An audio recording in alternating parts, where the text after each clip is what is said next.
Seinna í þættinu þá koma hingað til okkar Breki Karlsson sem formaður Neytendasamtakanna, Hjördís Þóra Sigurþórsdóttir sem formaður AFLs starfsgreinafélags á Austurlandi og Hilmar Harðarson sem bæði formaður Samiðnar og FIT eða félags iðn- og tæknigreina. En við ætlum að byrja á því að ræða við Magnús Þór Jónsson sem tók við fyrir viku, eitthvað sem það nefndi, við sem formaður Kennarasambandsins og mun verða það næstu 4 árin. Vertu velkominn. Takk fyrir það. Það bara eðlilega spurningin hvað ætlar að gera næstu 4 ár? Já, það mjög eðlileg spurning. Kannski fyrir það fyrsta þá þetta alltaf svo sem búin að hafa langan aðdraganda. Kjörið í október, þannig að við vorum nóvember sig og við búin að hafa tíma til þess að aðeins að kynnast ólíkum þáttum. Ég stíg náttúrulega á svið sem margbrotið því að Kennarasamband Íslands náttúrulega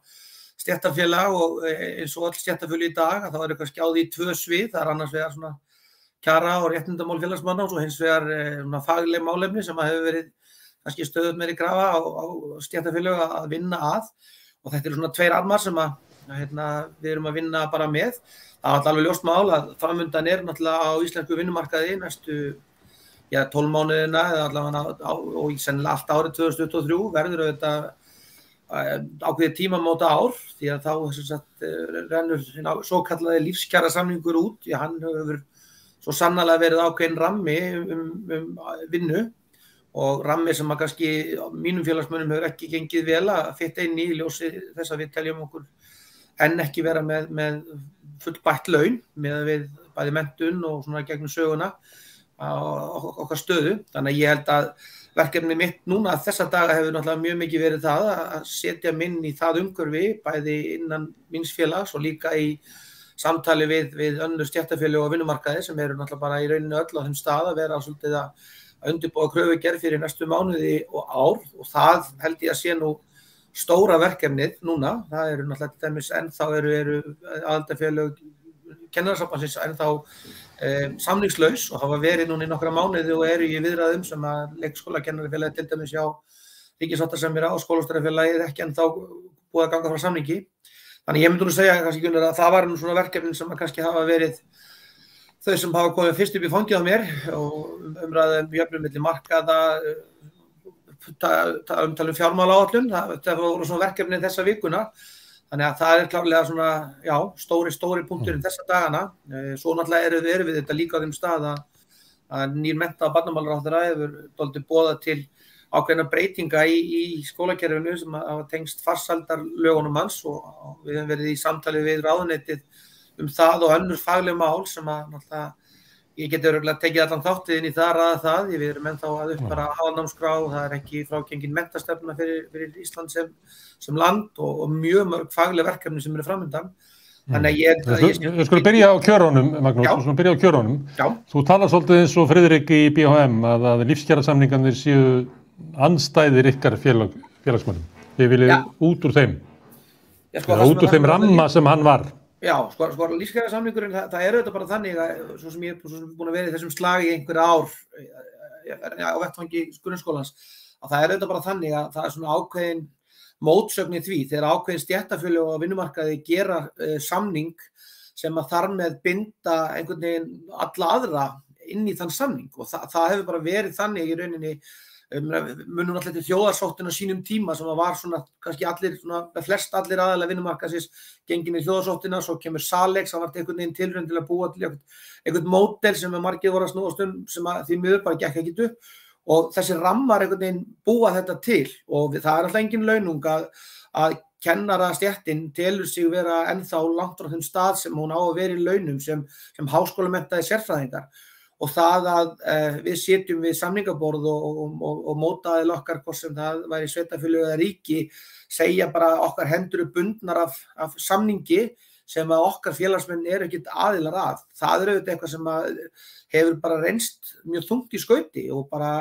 nýlegur kjarasamningur grunnskólakennara sem var fyrst felldur og svo samþykktur eftir breytingar. Það var mjög sterk umræða meðal grunnskólakennara það að þetta vinnulag eitthvað sem að við svona fellum okkur ekki alveg við því að það er svona sérkennileg staða að stéttarfélög sem að að búa til samning og ramma eitthvað, geti þar með bara sagt, hér með bara, hvað að segja, allir aðri kjarasamninga bara eiginlega null and void í einhvern ákveðin tíma. Því að við teljum ennþá töluverða leiðréttinga þörf í okkar kerfi og við Friðrik höfum alveg rætt það, að við séum kannski á svona svipuðum stað með það og staðan innan okkar félag er ólík líka bara milli aðildarfélaga og það er sjálfsagt ekki endilega einu sinni sanngirni að fara að segja við aðildarfélagi kennarasambandsins þið skulle bara öll taka þetta og það er kannski svo hugmyndafræði og óháð innihaldi lífskjarasamningsins og í honum eru auðvitað hlutir, ábata hlutir sem við sem alveg tekið upp og áttum okkur alveg á því að hann skilaði miklu fyrir ákveðna stéttir. En það er kannski þessi hugmyndafræði að þar með sé bara allir aðri steyptir inn í einhvern mót sem hefur bara verið bara erfitt og er verkefni fyrir aðildarfélög KÍ sem eru núna í samningsgerð að brjótast út úr því að vera bara að vinna með einhvern pott eða einhvern ramma sem að fellur inn undir línur sem aðrir hafa skapað. Það er náttúrulega eitthvað sem ég er ekkit viss að ef við skerum þessu við, ef að kennarasambandið væri fyrst í röðinni og allir aðilar vinnumarkaðarins ættu að ganga inn í kennarasamkomulagið, ég er ekkit viss að það væri eitthvað sem að myndi endilega halda. Þannig að það er kannski bara staðan sem við erum svolítið í og bara þess vegna er það alveg þannig að við höfum svolítið sagt að skýrt að næsti samningur sem gerður hjá þeim aðildarfélögum sem að losna í 2023 og stefnan er svo að þeir losna allir árið 2023. Þar verður menn bara óbundnir af einhverju öðru heldur bara þeim kjarnaatriðum sem að viðkomandi stéttur og aðildarfélög vilja vinna. Það er okkar málflutningur klárlega í dag og undirbúningur okkar fyrir þá vinnu er náttúrulega nú þegar hafinn innan aðildarfélaganna að undirbúa það að koma okkar rödd að óháð lífskjarasamning. En það sem að lífskjarasamningurinn náði var að gera samkomulag við stjórnvöld aðgerðir í húsnæðismálum, lækkun vaxta og ýmisleg slík atriði sem að einhver leyti voru bundin því að launahækkanirnir yrðu með þeim hætti sem að var samið. Það er semst að þær yrðu hóflegar og efst upp í launastegunum en umtalsverðar hjá þeim sem að voru með lægstu launin. Með því að hafna þessu að þá eru þið og BHM raunverulega að veikja, er það ekki, svona almenna samningsstöðu verkalýðshreyfingarinnar gagnvart ríkinu? Sko, ég hlakka náttúrulega mjög mikið til þess að sjá í rauninni bara það sem ég ætla bara nýbyrjaður og bara rétt búin að en samt búin að ná að hitta ákveðna aðila vinnumarkaðarins núna á 2 fundum í síðustu viku og ég held að það skiptir bara mjög miklu máli að við sem erum á þessum stað, að vera í stéttarfélögum sem eru að fara að karpa laun, ég held að skiptir bara mjög miklu máli að við setjumst niður og förum yfir málin og við erum algjörlega tilbúin það en í kennarasambandinu að setjast niður með okkar aðilum og þá má enginn misskilja það. Ég held að lífskjarasamningurinn hafi verið bara mjög stórt skref fyrir einmitt lægstlaunuðu hópa þeirra sem gerðu það samkomulag. Það er bara alveg skýrt í mínum huga. Það sem við höfum auðvitað bara sagt og er líka, held ég, ákveðið verkefni inn á við verkalýðshreyfingarinnar að við einhvern veginn svona setjumst einhvern veginn niður og pössum okkur svolítið á því ef við tekum þetta einfalt að vera svona í þannig liði að við séum einmitt svolítið að átt okkur hvert betur á öðru og ég held að það sé kannski leiðin fram á við að það er auðvitað þannig að mínir félagsmenn standa á öðrum stað heldur en til dæmis félagsmenn Eflingar og það er alveg sjálfgefið að þar verður aldrei samhljómur kröfur. Minna þú talaður þennan samning, mér hefur nú fundist kannski vaxtastigið, ekkert endilega, menn hafa ekkert verið bundnir að því báðum megin finnst mér að viðhalda þeirri stöðu við. Vextir hafa hækkað og ég er bara líka búin að fundum í þessari viku sem að bara benda á það að vextir muni halda áfram að hækka og við séum á þeim staðnum áfram. Það er kannski líka að segja eitthvað sem er alveg skýrt og klárt. Sameiginlegt markmið allra aðila vinnumarkaðarins og minna félagsmanna alveg eins og Eflingar, BHM, ASÍ og allar sem eru þarna á þessum stað. Hinn áhersla sem hefur verið á húsnæðismarkaðinn,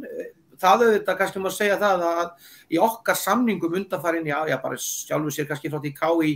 verður til sem eitt félag og aðildarfélögin koma inn í það, þá hefur það aldrei verið umræða en við erum aðilar að umræðu húsnæðismál og við höfum á síðustu dögum og bara síðustu vikum verið að fara yfir það hvort að þar sé flötur sem okkar félagsmenn græða á. Það er vissulega ekki búið að vera kannski staðan undanfarin ára við höfum verið að horfa til þess að það var eitthvað svona atriði sem að við getum tekið inn í okkar kjarasamning en erum algjörlega tilbúin í það samtal og ég vona okkur beri gæfu til þess vegna þess að þetta er náttúrulega bara í sjálfu sér svona eins og maður sýnist að vera, bara allur vinnumarkaðurinn svolítið laus núna, það þannig framundan að við verðum kannski aftalið í röðinni, en á þessari leið þá eru öll stóru félögin að fara núna inn í gröfugerðir og ég held að það væri mikið gjafspor ef við myndum aðeins setjast niður og pínlítið tala okkur í gegnum það að við erum með ólíkar áherslur og þurfum að lagfæra og búa til innan þeirra, en stóra málið auðvitað bara það að við fáum kaupmætt og við erum öll sammála um það að lægstu launin, til dæmis inn í mínu félagi, það alveg skýr krafa hjá okkur að til dæmis laun byrjenda og þeirra sem eru lægstir í okkar félögum að þeir ná frekar árangri. Þannig ég bara vona það og auðvitað ég bara nýbyrjaður og ekki bara að hitta á alla, en ég vona það okkur takist að finna einhvern samhljóm því að það auðvitað bara þannig að við bara, ef við setjum þetta í einfalt dæmi, þá erum við bara ákveðið keppnislið og ég held að aðilar vinnumarkaðar sem hvort sem það eru opinberið almennumarkaðurinn launþega samtökin þar, þau hafa þetta sameiginlega keppikefli að ná árangri fyrir sína félagsmenn, hvað sé að gegn aðilum sem auðvitað hafa kannski viljað halda í penninginn sem auðvitað þeirra hlutverk einhverju leyti og það held ég að sé bara verkefni sem að vonandi á næstu mánuðum bara kannski nær pínum meira flugi að við förum ekki að bítast innbyrðis sem erum á þessum vagnum að ætla að fara að ná fram réttindum og kjörum okkar félagsfólks að við gefum mönnum ekki færi á því að svolítið að búa til flein okkar á milli. Það vona ég að tækist að allan að vinna svolítið gegn, sko. En ef ég spyr aftur svona í svipuðum takti, þá hefur þetta verið þannig að fólki sem eru á lægstu laununum, að það hefur gert gröfu á ríkisvaldið lækkun vaxta og lækkun húsnæðisbóta, líka lækkun skatta, aukningu barnabóta og svona almenn réttlætismál í kerfinu, en þeir sem eru með hærri launin koma á eftir, njóta þessa, en gera síðan bara kröfur hærri laun til sín. Þannig að þyrfti þá ekki BHM og þið að koma með þá svona sterkari kröfur gagnvart ríkisvaldinu með hinum félögum? Ég held að þarna sértu kannski akkurat að hitta á kannski þann þráð sem ég var dálítið að tala og ég held akkurat að þetta var ekki að gerast bara held ég núna þessu árið að síðasta, Gunnar. Þetta hefur verið bara einhvern veginn þróunin sem hefur verið að svona minni félög eins og mitt félag og hvað þá minni félög innan KÍ, því að KÍ er 7 aðildarfélög. Það hefur verið þannig einhvern veginn hefur þetta svona röddin okkar hefur einhvern veginn dofnað í stóra samhenginu og við höfum ég held að það sé að staðan sem uppi í mínu félagi núna klárlega svo að öll þessi atriði sem þú ert að nefna eiga bara við stóran hluta minna félagsmanna. Það nú bara staðan sem hún að launakjör kennara á öllum skólastigum ekki með þeim hætti að við getum algjörlega bara sagt við erum bara dottin út úr lægstu launum og komin upp í millitekjuhópana þó að sjálfsögðu hluti stéttarinnar sem komin þangað. Þá held ég að sé akkurat kannski þetta sem við erum að kalla hérna milli sem að bara ég held að væri bara mjög þarft einhvern veginn að launþegahreyfingin settist yfir og það hvort sem það eru skattalækkanir einmitt að viðhalda vaxtastigi eða bæta í barnabætur, þá það alveg klárlega það sem á við bara stóran hluta minna félagsmanna. En það einhvern veginn hefur verið og það, nú þurfum við sem okkar með borðið klárlega að leita inn á við það hversu mikið samtalið okkar á milli hefur verið. Því að auðvitað kannski má segja það að svona með þessar mælingar sem ég farin að sjá, þá verið til dæmis munurinn á háskólamenntuðu fólki og almenna og opinbera markaðnum vera bara gríðarlegt og það auðvitað þess vegna einhver ákveðnir hlutir innan okkar kjarasamninga sem við erum að einblína á líka, en það á ekki að þýða það að þar með sé, eins og við erum ekki að teikna upp hérna núna, það að ég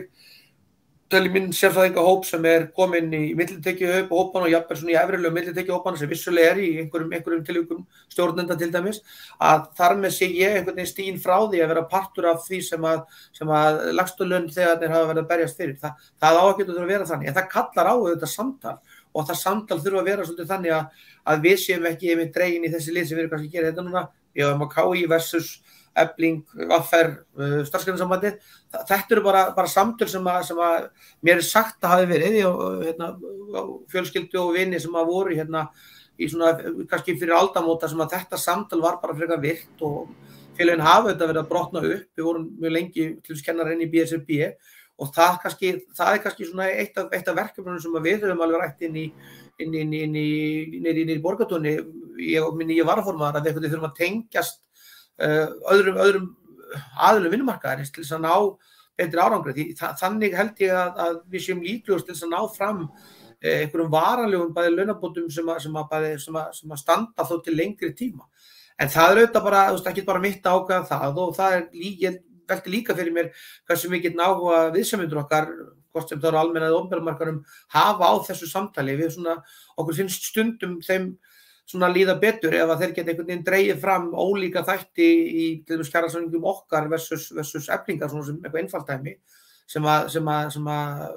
ég held að sé bara viðfangsefni og verkefni bara launþegasamtaka einhvern veginn aðeins að vinna gegn. Því að það er einhvern veginn heildarpakkin og stóra myndin, þó ég sé kannski að hafi byrjað að segja að lífskjarasamningin hafi svona haldið ákveðnu þáttum okkar niðri, þá held ég að væri líka samfélaginu okkur allar til framdráttar og sáttar ef við næðum það sterkri og breiðri fylkingu þau málefni sem að skipta launþega máli í landinu, þá væri það til þess vinnandi að eyða tíma í það sem hluta af þessum næstu mánuðum. Og þetta ég held að þetta hafi þessi setning verið sögð 1000 sinnum og undan þess að ég segi núna, en ég held að sé mikill að það mikill lykiltími núna næstu mánuðir og næsta árið. Við vitum það að það búin að vera töluverðar hræringar í verkalýðshreyfingunni á almenna markaðnum og sér kannski ekki endilega fyrir endan á því, þannig að það mikið af svona, það mikil bylgja þar í gangi. Það var mjög sterk hreyfing núna í nýkjörnum samningi félags grunnskólakennara, þar sem menn eru svolítið að þétta raðirnar, þannig að við eigum alveg að geta búið til eitthvað átaka að við verðum virkilega sýnileg í þessum kjarasamningum sem koma á næstu mánuðum. Þú erum að tala kjör kennara. Geturðu útskýrt það fyrir mér hvað þarf að laga þar? Er þetta ekki bara ágætt? Það er alltaf þetta ágætt að hugtak ágætt. Það er alltaf alveg klárt mál að kennarastéttin hefur náð ákveðnum áföngum á síðustu árum. Síðustu 10-15 árum hafa nást áfangar sem að snúast að til dæmis aukinni bættu launakjörum sem að fylgja menntun. Við höfum að fá starfsaldurshækkanir sem voru töluvert langt frá almenna markaðnum. Við höfum náð ákveðnum árangri varðandi launaskrið,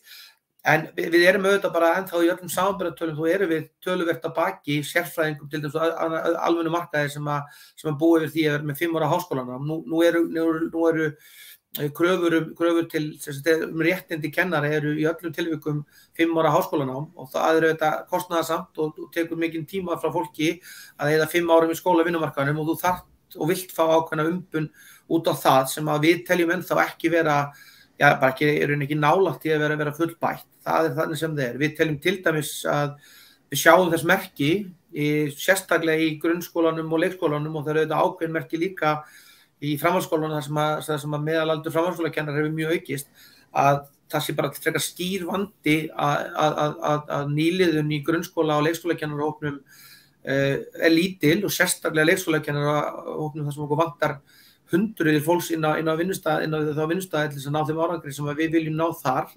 Þá þarf bara til dæmis að gefa í varðandi byrjunarlaun þessa hóp sem er að koma út úr skólanum. Og það auðvitað þýðir það að til þess að hækka byrjunarlaun þá þarf að viðhalda einhverju hvatakerfi í launum í gegnum starfsaldur og þína vinnu og það auðvitað, það er ekki nóg að hækka byrjunarlaun, það þarf einhvern veginn að láta það fara upp skallan og kvarðan. Við höfum sagt það til dæmis að alls konar skyndilausnir hafa komið fram til dæmis leikskólan og nýjast það að menn vilja bara fara að bara fjölga leikskólum og jafnvel láta einkaframtak stíga þar inn, sem er alltaf bara svolítið eins og það að ákveða það að bæta ferðamönnum til Íslands með því að kaupa 20 flugvélar en ráða ekki á það flugmennsku. Þessar lausnir eru einhvern veginn á skrýtnum stað, en við teljum bara það að það væri mesta framfaraskrefið og líklegast til þess að við fengjum inn mannauðurinn skilaði sér inn á vinnustæðan okkar, leikskólan og grunnskólan og framhaldsskólan. Ef við næðum að koma fólki í það að þau væri að fá sambærileg laun fyrir sína menntun og þau fá bara ef þau eru ráðin sem til dæmis fræðslufulltrúar á almennu markaði. Það er bara munur á að útskrifa kennari ef hann kemur inn í einhvern fræðslustarf inn í almennu fyrirtæki, þá er gríðarlegur munur á launum þeirra versus það sem þeir fá hjá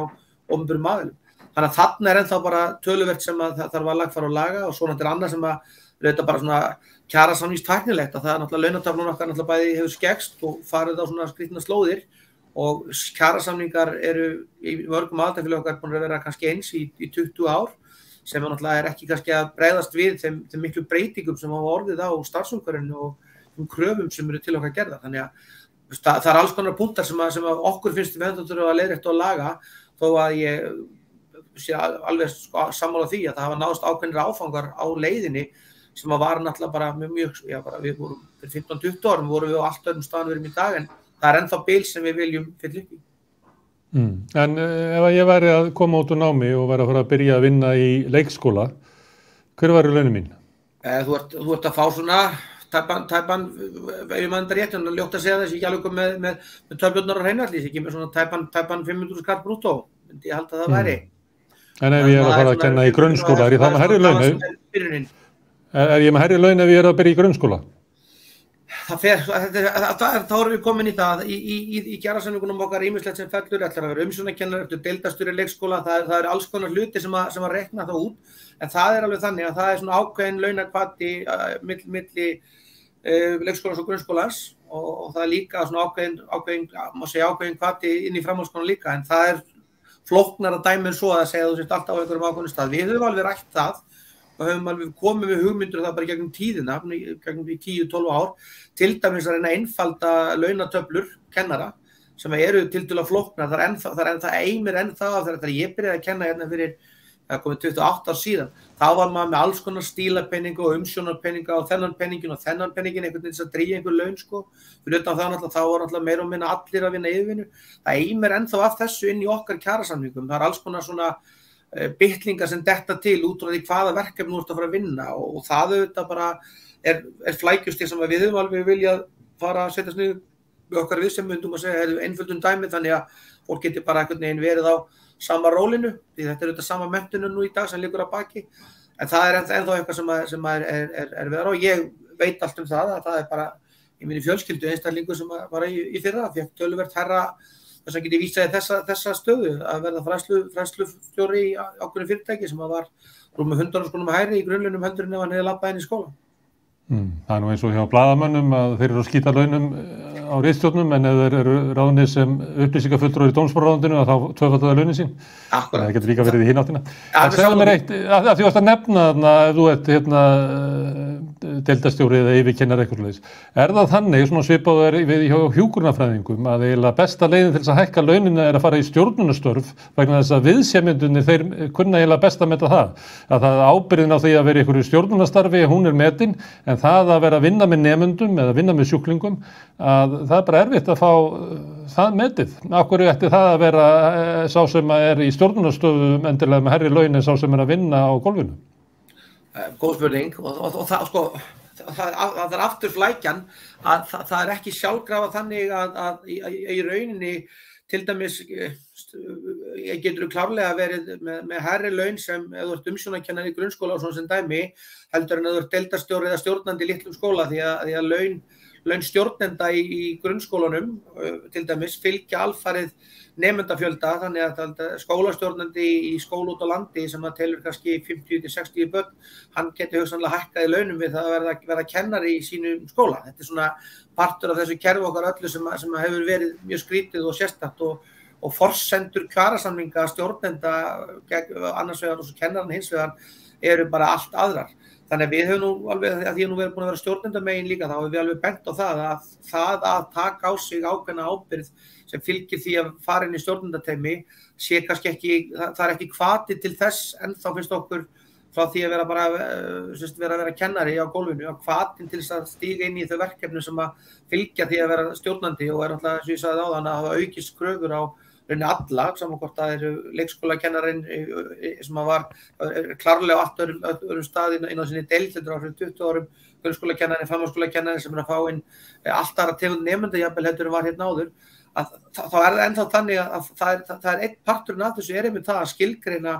hver ábyrgðin er, þannig að það er ekki sjálfgefið og klárt og það er bara ótal dæmi það er einmitt að stjórnunarstaða í minni skóla eða það sem að deildir, skólum er skipt inn í deildir og hún er jafnvel lægra launuð heldur en það að vera kennari og það er líka bara góður punktur sem að þú nefnir og sem er kannski partur af því samtali sem að okkur hefur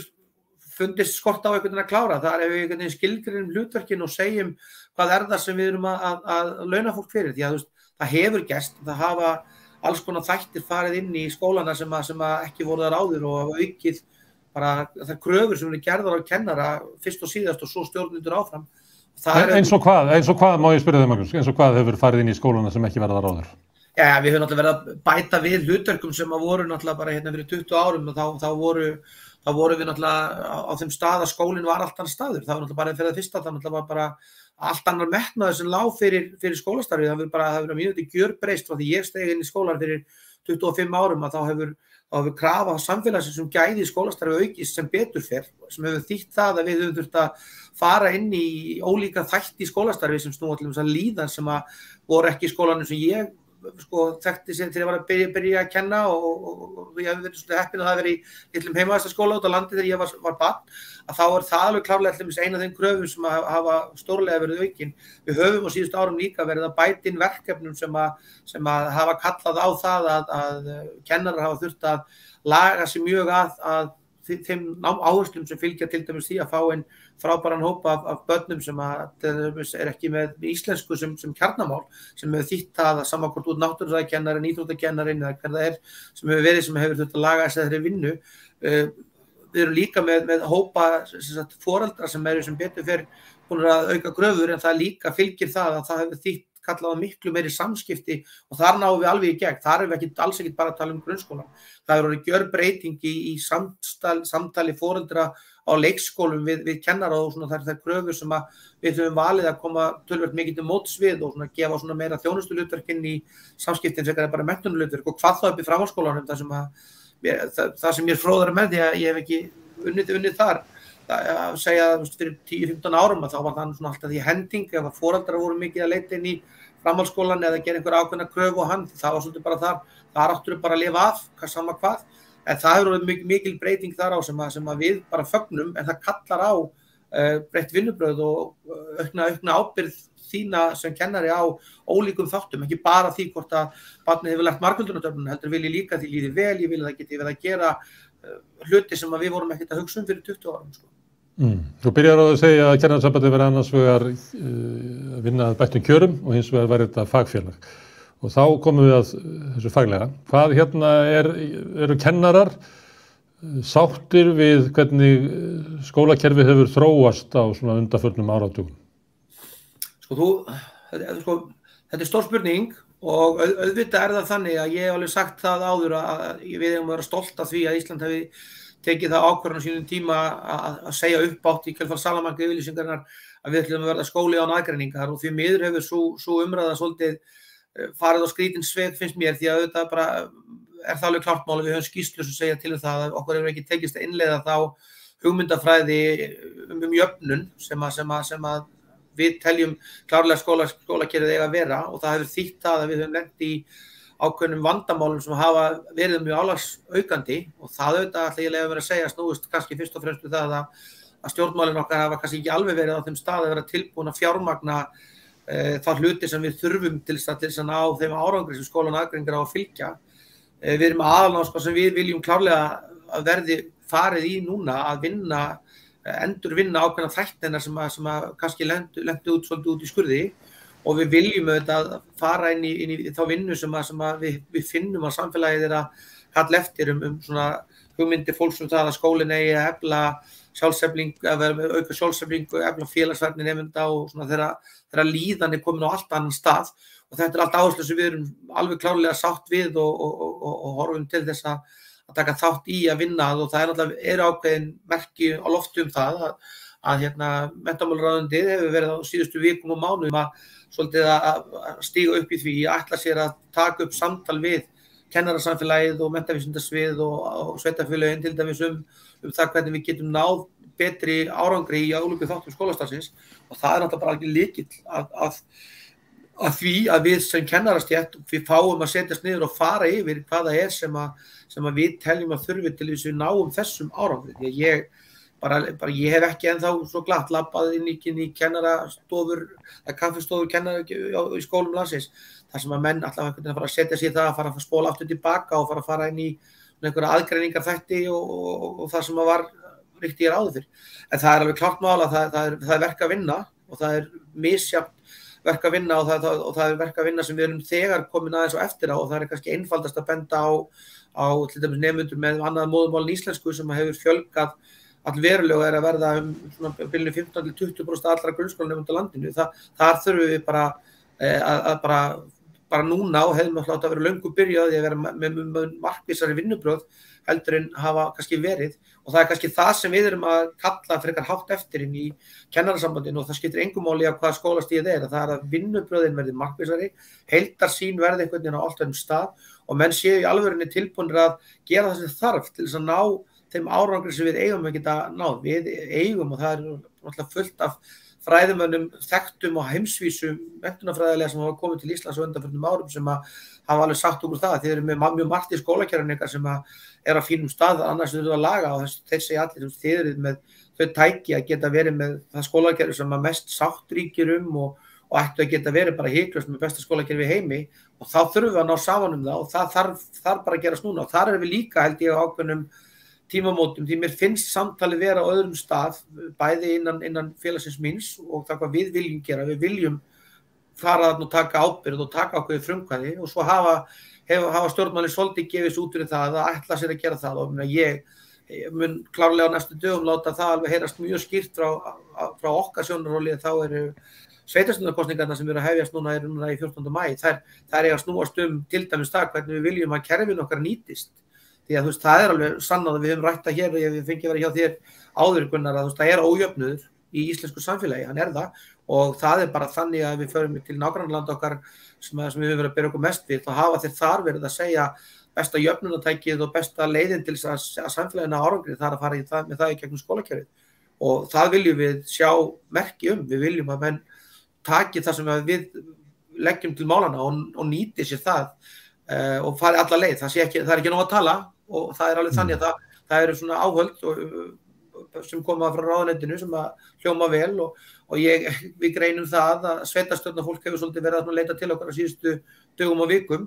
en það eru orðin sem að hefja eitthvað en það klárast ekki fyrir en að þú ferð og gerir eitthvað, það er ekki nóg að hósi skóplu, þú er að grafa skurðin sko. En hefur kennarasambandi verið mótandi í mótun menntastefnu á Íslandi? Við höfum náttúrulega skýrt og klárt alltaf verið tilbúin að standa upp þegar við höfum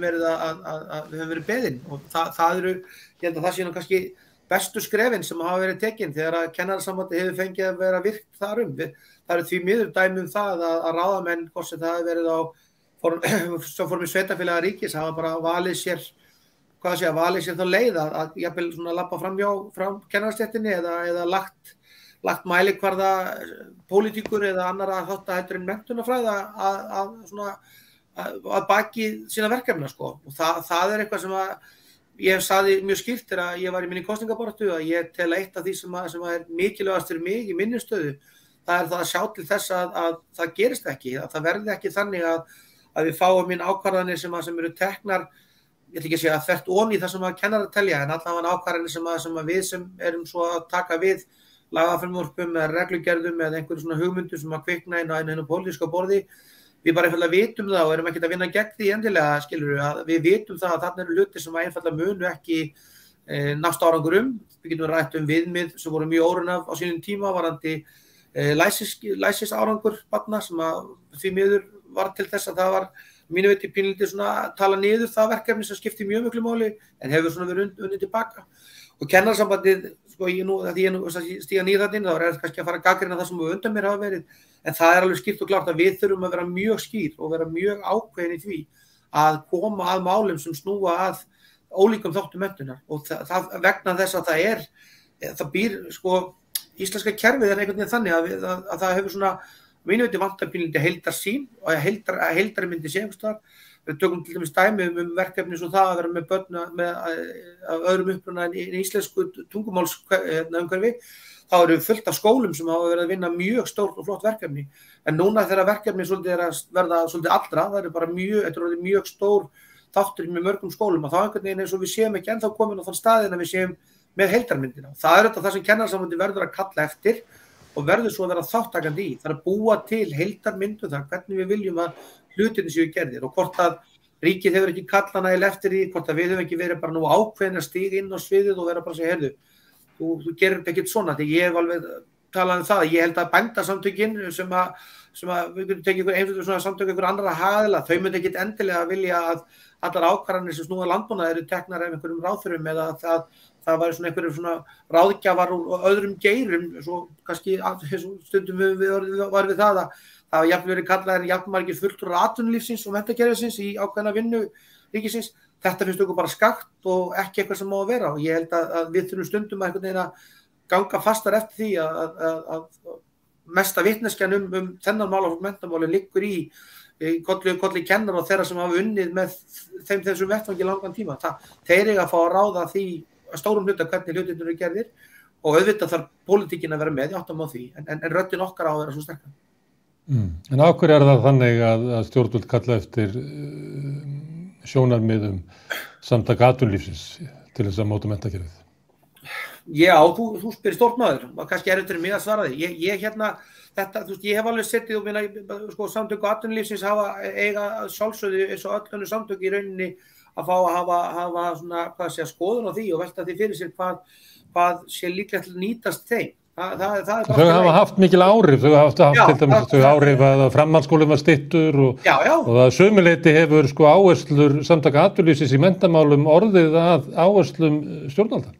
Þetta er alveg bara mjög góðu punktur með styttingu framhaldsskólans og ég held kannski að það sé kannski annar þáttur sem að mér langar mjög mikið til þess að sjá. Það er auðvitað það að við stöndum svolítið sér Íslendingar bara varðandi menntarannsóknir og það að við fylgjum langtímastefnu. Við vorum með nýlega skýrslu frá Evrópuráðinu þar sem erum við að tala þetta og það kemur líka fram í skólan og aðgreiningar að langtíma stefnumörkun í íslensku menntakerfi hefur bara verið frekar léleg og lítil og það er svolítið hefur verið hluti þannig og það er sama hvort það er í sveitarstjórnarmálum eða ríkinu að það er einhvern veginn nýjir valdhafar sem að koma inn og geta einhvern veginn bara hiklaust skipt kúrs og það er alveg skipt og klárt að til dæmis stytting framhaldsskólans var mjög svona, ég ætla ekki að segja hún hafi verið í mótsögn við fulltrúa framhaldsskólans en það voru stórar efasemdaraddir og það er það sem við höfum verið að kalla eftir núna sem ég vona að verði að þá fari menn ofan í það hvernig til hefur tekist. Hefur þessi stytting þýtt betri árangur nemenda?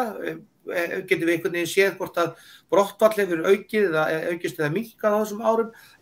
Við getum ekki bara ákveðið það einhvern veginn að það sé ákvörðun sem er endanleg. Og þar held ég að við séum kannski svolítið á þeim staðnum sem ég held að sé mjög mikilvægt fyrir mína stétt kennara og fyrir skólakerfið í landinu að við verðum einhvern veginn miklu skýrar á því að við séum að taka ákvarðanir sem eru teknar með yfirvegum hætti og vísar í einhvern raunveruleika rannsókna og svo við tilbúin að fylgjast með því áfram hvernig það er. Því það hefur sviðið mjög mikið þegar við höfum verið að taka ákvarðanir sem hafa verið í mótsögn og ég held að til dæmis stytting framhaldsskólans hafi verið unnin allt og hratt og þurfi að skoða því að það er bara merki það að svo pressa að stytta 1 ár hafi aukið og ákveðin vanda inn í kerfinu sem við verðum einhvern veginn að bregðast við að það er auðvitað bara eitthvað sem við vonum að menn læra, við náum ekki að spóla tilbaka en það hefur verið mjög skýrt í mínu samtölum við ráðamenn og ég er svo með að hitta betur fulltrúa samtaka atvinnulífsins að það skiptir mjög miklu máli að menn tali við þá aðila sem eru þarna inni og þeir leiði. Það er bara, sem ég segja, ef við viljum að íslenski skólinn sem að ég held að sé konsensus að við séum skólið þannig að við bregðumst við sem jöfnunartæki. Við höfum rætt hérna áður líka að það er einhver viðkvæmur stundum við þeirri umræðu og menn fara einhvern veginn upp á afturlappirnar með það hvað í því felist. Það held ég að sé bara alveg sama hvar þú berðu fæti í íslensku samfélagi. Annars vegar viljum við að skólinn okkar sé án aðgreiningar. Við viljum ekki fara að vera fylla landið okkar að sérskólum og banna börnum að vera í sínu eigin skólahverfi ef það óskar eftir því. Við viljum heldur ekki að það sé bara opinbert og klárt að eins og menn búið sér til einhverja elítu skóla og velji sér það að þeir eigi einhverja styttri leiðir í gegnum kerfinu okkar. Þetta er ekki hinn almenni sáttmáli og það þarf að segja upp á. Og það er kannski það sem ég held að við þurfum sem kennarasamband klárlega að vera að gera. Við þurfum að kalla eftir því að þessir hlutir séu það sterkir upp á borðinu að það sé engin samankortar samtök atvinnulífsins eða önnur hagsmunasamtök í íslensku samfélagi sem geti einhvern veginn tekið frumkvæðið að farið inn á jöfnum grundvelli og aðalar í menntakerfinu. Það er bara eitthvað sem að aftur segja held ég myndi aldrei gerast í öðrum kerfum, en við höfum svolítið einhvern veginn stundum dottið honni það að telja einhvern veginn að alls konar aðilar geti haft áhrif á menntakerfið sem myndi aldrei vera að hleypta öðrum köllum, sko. Og stundum gagnrýnislaust, og það eitthvað sem ég vona að mér takist einhvern veginn að stíga þá inn í ef svo verður áfram. Alltaf til ég að vinna með fólki og hlusta á allar þeirra raddir, en þessi sáttmáli, hann eitthvað sem við eigum að festa og gera okkur bara klárt mál og gera okkur grein fyrir að við viljum hafa, og þá eru alltaf aðilarnir sem vinna inn í kerfinu þeir sem vera líklegastir til þess að ná þar árangri. Kannski þegar ég hlusta á því þá dettur mér í hug að kannski áttu ekki að leggja áherslu á þessu jöfnuður innan skólans, því það eru áhrif af mikið fólk í íslensku samfélagi sem þetta jöfnuður sé eitthvað ógeð. Þetta snýst náttúrulega bara lýðræði, að það skólakerfi sé þannig að allir hafi jafna stöðu inn í kerfinu. Að þeir sem að koma að fátækari heimilum, að þeir sem koma af heimilum þar sem takmörku foreldrageta, að þeir sem að koma af heimilum þar sem talað annað tungumál, að þeir njóti jafnræðis við annað fólk í skólakerfinu. Þetta eiginlega krafa bara, þetta lýðræðiskrafa. Algjörlega sammála, og það mjög stutt á svona áður ég var formaður og þá satt ég til dæmis mjög flottan fund sem velferðarvaktin var að taka á, sem að talaði bara algjörlega þetta, var að tala stöðu foreldra sem að búa við önnur lífsgæði eða lakari lífsgæði á einhvern hátt heldur en við kannski svona erum að horfa til, og það bara mjög gott að sjá það voru óháður úttektir aðeins fengnir í það verkefni sem einmitt sögðu bara það er saman hvort þú lest lögin okkar, eða þú skoðar aðalnámsböndun okkar, þá okkar kjarni, bara kjarnin í þeim, sá að þegar barn kveður leikskólastigið, grunnskólastigið, framhaldsskólastigið, þá geta verið á algjörlega sama stað, fullkomlega óháð sínum aðstæðum. Og það bara eitthvað sem ég get sagt hvar sem að í okkar kerfi, þá það gjörsamlega svo þráður sem við eigum og erum held ég að leggja. Og það var bara, ég bara skora fólk sem hefur á því áhuga, ég held að skýrsla velferðarvaktarinnar liggi þar inni hjá þeim, þar sem þeir bara sögðu bara mjög afdráttarlaust að það væri klárlega verkefni að vinna fyrir íslenskt skólakerfi og þetta var kannski svona spegill svolítið af framhaldsskólanum sem síðasta kerfið áður en menn fara inn á háskólastigið og svolítið fara út allt þar, sko, að það væri bara klárlega stórt verkefni að vinna að þessum jöfnuði mun sterkar heldur en við höfum verið að gera, og það var bara að mínu viti bara hreinskilið og skýrt og bara dróð það bara fram að menn geta haft allar skoðanir á jöfnuði, og við vitum það að við í dag eru 11 stjórnmálaflokkar að bjóða sér fram í borginni sem að munu mögulega að fara að stýra þessum málaflokki, en þeir geta bara ekki breytt þeim grundvallar tóni sem í sáttmálanum lögum grunnskóla og aðalnámskráar skólastegana, lögum leikskólan, lögum grunnskólan, lögum framhaldsskólana og aðalnámskráarna sem fylgja þessum skólastegum, að þetta hlutverk okkar og við þurfum þá þess vegna að minna menn á það að þetta það sem við höfum að gera. Ég sagði þetta nörgulega hérna þegar við vorum að tala sænska skólakerfið, það mér fannst mjög áhrifaríkt þegar ég var aðeins svona í mínu námi að ræða það, þeir hafa verið að glíma við til dæmis svolítið verið að skoða Malmö þar sem menn hafa verið að glíma við svona ákveðin samfélagsmein sem að tengdust sérstaklega inn hverfiðinu þeirra, og þá hafa þeir tókuð þau bara þessu ákvörðun það að til þess að koma til móts við það að auka jöfnuð, að það voru skólarnir styrktir til ákveðna verkefni, og þetta eitthvað sem ég held að við getum alveg hort til þó við séum kannski ekki vera á sama stað á það ákveðna hverfi sem var svolítið glæpa alda á, við vorum komin á kannski verri stað heldur en við erum á, en þetta eitthvað sem við eigum að horfa til, við erum, og það var sem betur fyrir, þeir notuðu það orð sem að stundum menntafólki finnst erfitt að stíga inn í, það búið að skoða efnahagslegt hagkvæmni þess að búa börn þannig út úr skólanum að þau séu tilbúin að taka þetta í samfélaginu. Þannig að þetta ekki bara ég og þú eitthvað að kalla eftir einhverju sem bara svona einhver hugmyndafræðileg nostalgía, heldur þetta bara í alvörunni eitthvað sem skiptir okkar samfélag mjög miklu máli, hvernig við kveðjum börn út úr kerfinu okkar og hvert við höfum komið á leiðinni, það getur haft mjög mikil áhrif á bara allt í samfélaginu. Við höfum svolítið farið yfir hérna hvernig skólakerfið hefur verið að þróast og hverjar áskoranir eru inn að þess. Nú eru sveitarstjórnarkosningar framundan. Hvað það sem að þú vilt að hérna, þau sem að verða kosin í vor geri í skólastarfinu? Ég held að skólastigin sem er undir núna í þessum sveitarstjórnarkosningum eru náttúrulega leikskólan og grunnskólinn. Og þar erum við bara að standa frammi fyrir því leikskólamegin að það náttúrulega mikil krafa hérna, þjónustu leikskólans og þetta svona, þetta einn af mælikvörðum þess hvernig samfélagið eru samansett, hvernig börn komast inn á leikskóla. Ég held að í tilviki leikskólans þurfum við sveitarfélögin að vera miklu ákveðnari, bæði í því að koma til liðs við okkur það að reyna að fjölga leikskólakennurum í störfum og það launin eru einn hluti af því, það starfsumhverfi klárlega annar og alls konar þætti sem að félag leikskólakennara og stjórnir leikskólanna hafa verið að benda á. Það alveg lykilatriði. Það líka það að taka þátt í umræðinu einmitt það hvað ætlum við að ganga langt í vistunarmálum. Er orðin konsensus í íslensku samfélagi að allir eigi að fá 9 tíma eða eru menn í alvöru tilbúnir að setjast niður aðeins og vinna sig í gegnum það. Það ákveðnir hópar í okkar samfélagi sem að klárlega þurfa 9 tíma vistun og erum við með kerfið sem að virkar þannig að það sé gott. Ég held að sé ekki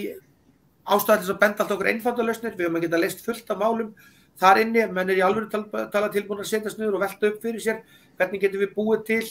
betri sáttmála það, hvernig við erum með vistunni barna því það rannsóknir sýna það að 9 tíma vistun ekki það sem er það sem við viljum sjá út frá barninu, við vitum það ákveðnar aðstæður sem kalla á það og þá þarf samfélagið að rýna í það.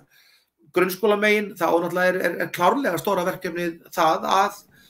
lesa sér til það, finna út úr því hvað við getum gert betur til þess að hugmyndafræðinu skóla og aðgreiningar verði að veruleika. Þar hefur okkur verið bent á að ef við viljum gera þetta vel, þá þurfum við að fá ákveðna fagþekkingu í grunnskólan. Við þurfum líka að horfa til þess að kennararnir séu á þeim stað í umhverfinu sínu að þeir hafi pláss og næð og tíma til þess að sinna öllum börnum. Það auðvitað grundvallarkrafan og það bara, þetta ekki, ef við höldum barnaafmæli og bjóðum 10 eða bjóðum 20 eða bjóðum 30, þá bara vitum við það að við getum gert allt aðra hluti með börnunum sem eru 10 eða 20 eða 30. Það nákvæmlega sama virkar innan kennslustofunnar og við höfum alveg bent á það að bekkjarstarðir til dæmis hafa haft mjög ríka vísun í það hvaða árangri við náum inn í skólastofunni. Þannig að það alveg klárlega það sem að menni að vera að horfa til í þessum sveitarstjórnarkosningum er það í alvörunni að svolítið að stíga inn í þessar aðstæður og segja bara með okkur við viljum að allir ná árangri, við viljum að öll börn ná árangri, það krafan á kerfið en í dag finnst okkur á mjög mörgum stöðum það vissulega mismunandi eftir sveitarfélögum en á mjög mörgum stöðum og þá séum menn kannski ekki komin alla leiðina inn í þá umræðu hvað þarf, því það ákveðin hluti sem við þurfum að gera til þess að þessi sáttmáli sem við erum kannski að tala hérna verði að veruleika og það ekki takt að bara ætla sér að búa bara til listigarða og ný listhús eða verið því eða laga gangsættir. Þessi kerfi okkar eru það sem að svolítið samfélagið gang út á. Ég held að sé helmingur tekna sveitarfélaga svona heilt yfir sem að renna til leikskólastigsins og grunnskólastigsins og það auðvitað bara skýr krafa það að þessi kerfi sé búin þannig út af þau ríki sátt og það bara ekki þannig í sveitarfélagunum og ég treysti því að í öllum sveitarfélögum verði þessi umræða frekar sterk og þar geta verið mismunandi þættir sem þurfa að koma til svo við náum bara heildstætt og betri árangri. Það klárlega mínu viti kjarninn í kosningum í vor á að stórum hluta snúast þessa hluti kerfin okkar, leikskólakerfið, grunnskólakerfið og þetta líka félagslega kerfið sem við getum líka talað þá bara út frá skoðun minni á því að við þurfum að bæta þar í en ekki út af sérfræðiþekkingu. Herðu, nú hleypum við fleira fólki inn í vinnuskúrinn og förum að ræða fréttir vikunnar. Hérna Hjördís Þóra Sigurþórsdóttir, hún formaður ABS á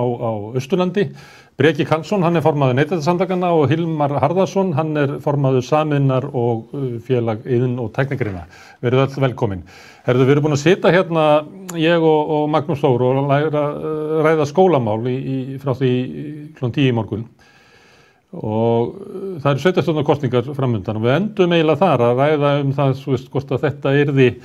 eitt af kosningamálunum, að það helmingurinn af útgjöldum sveitarfélagana fara í rekstur á leikskóla og grunnskólastiginu. Mig langar að byrja aðeins að spyrja ykkur á þessu, að byrja á þér Breki. Hefur á tilfinningunni að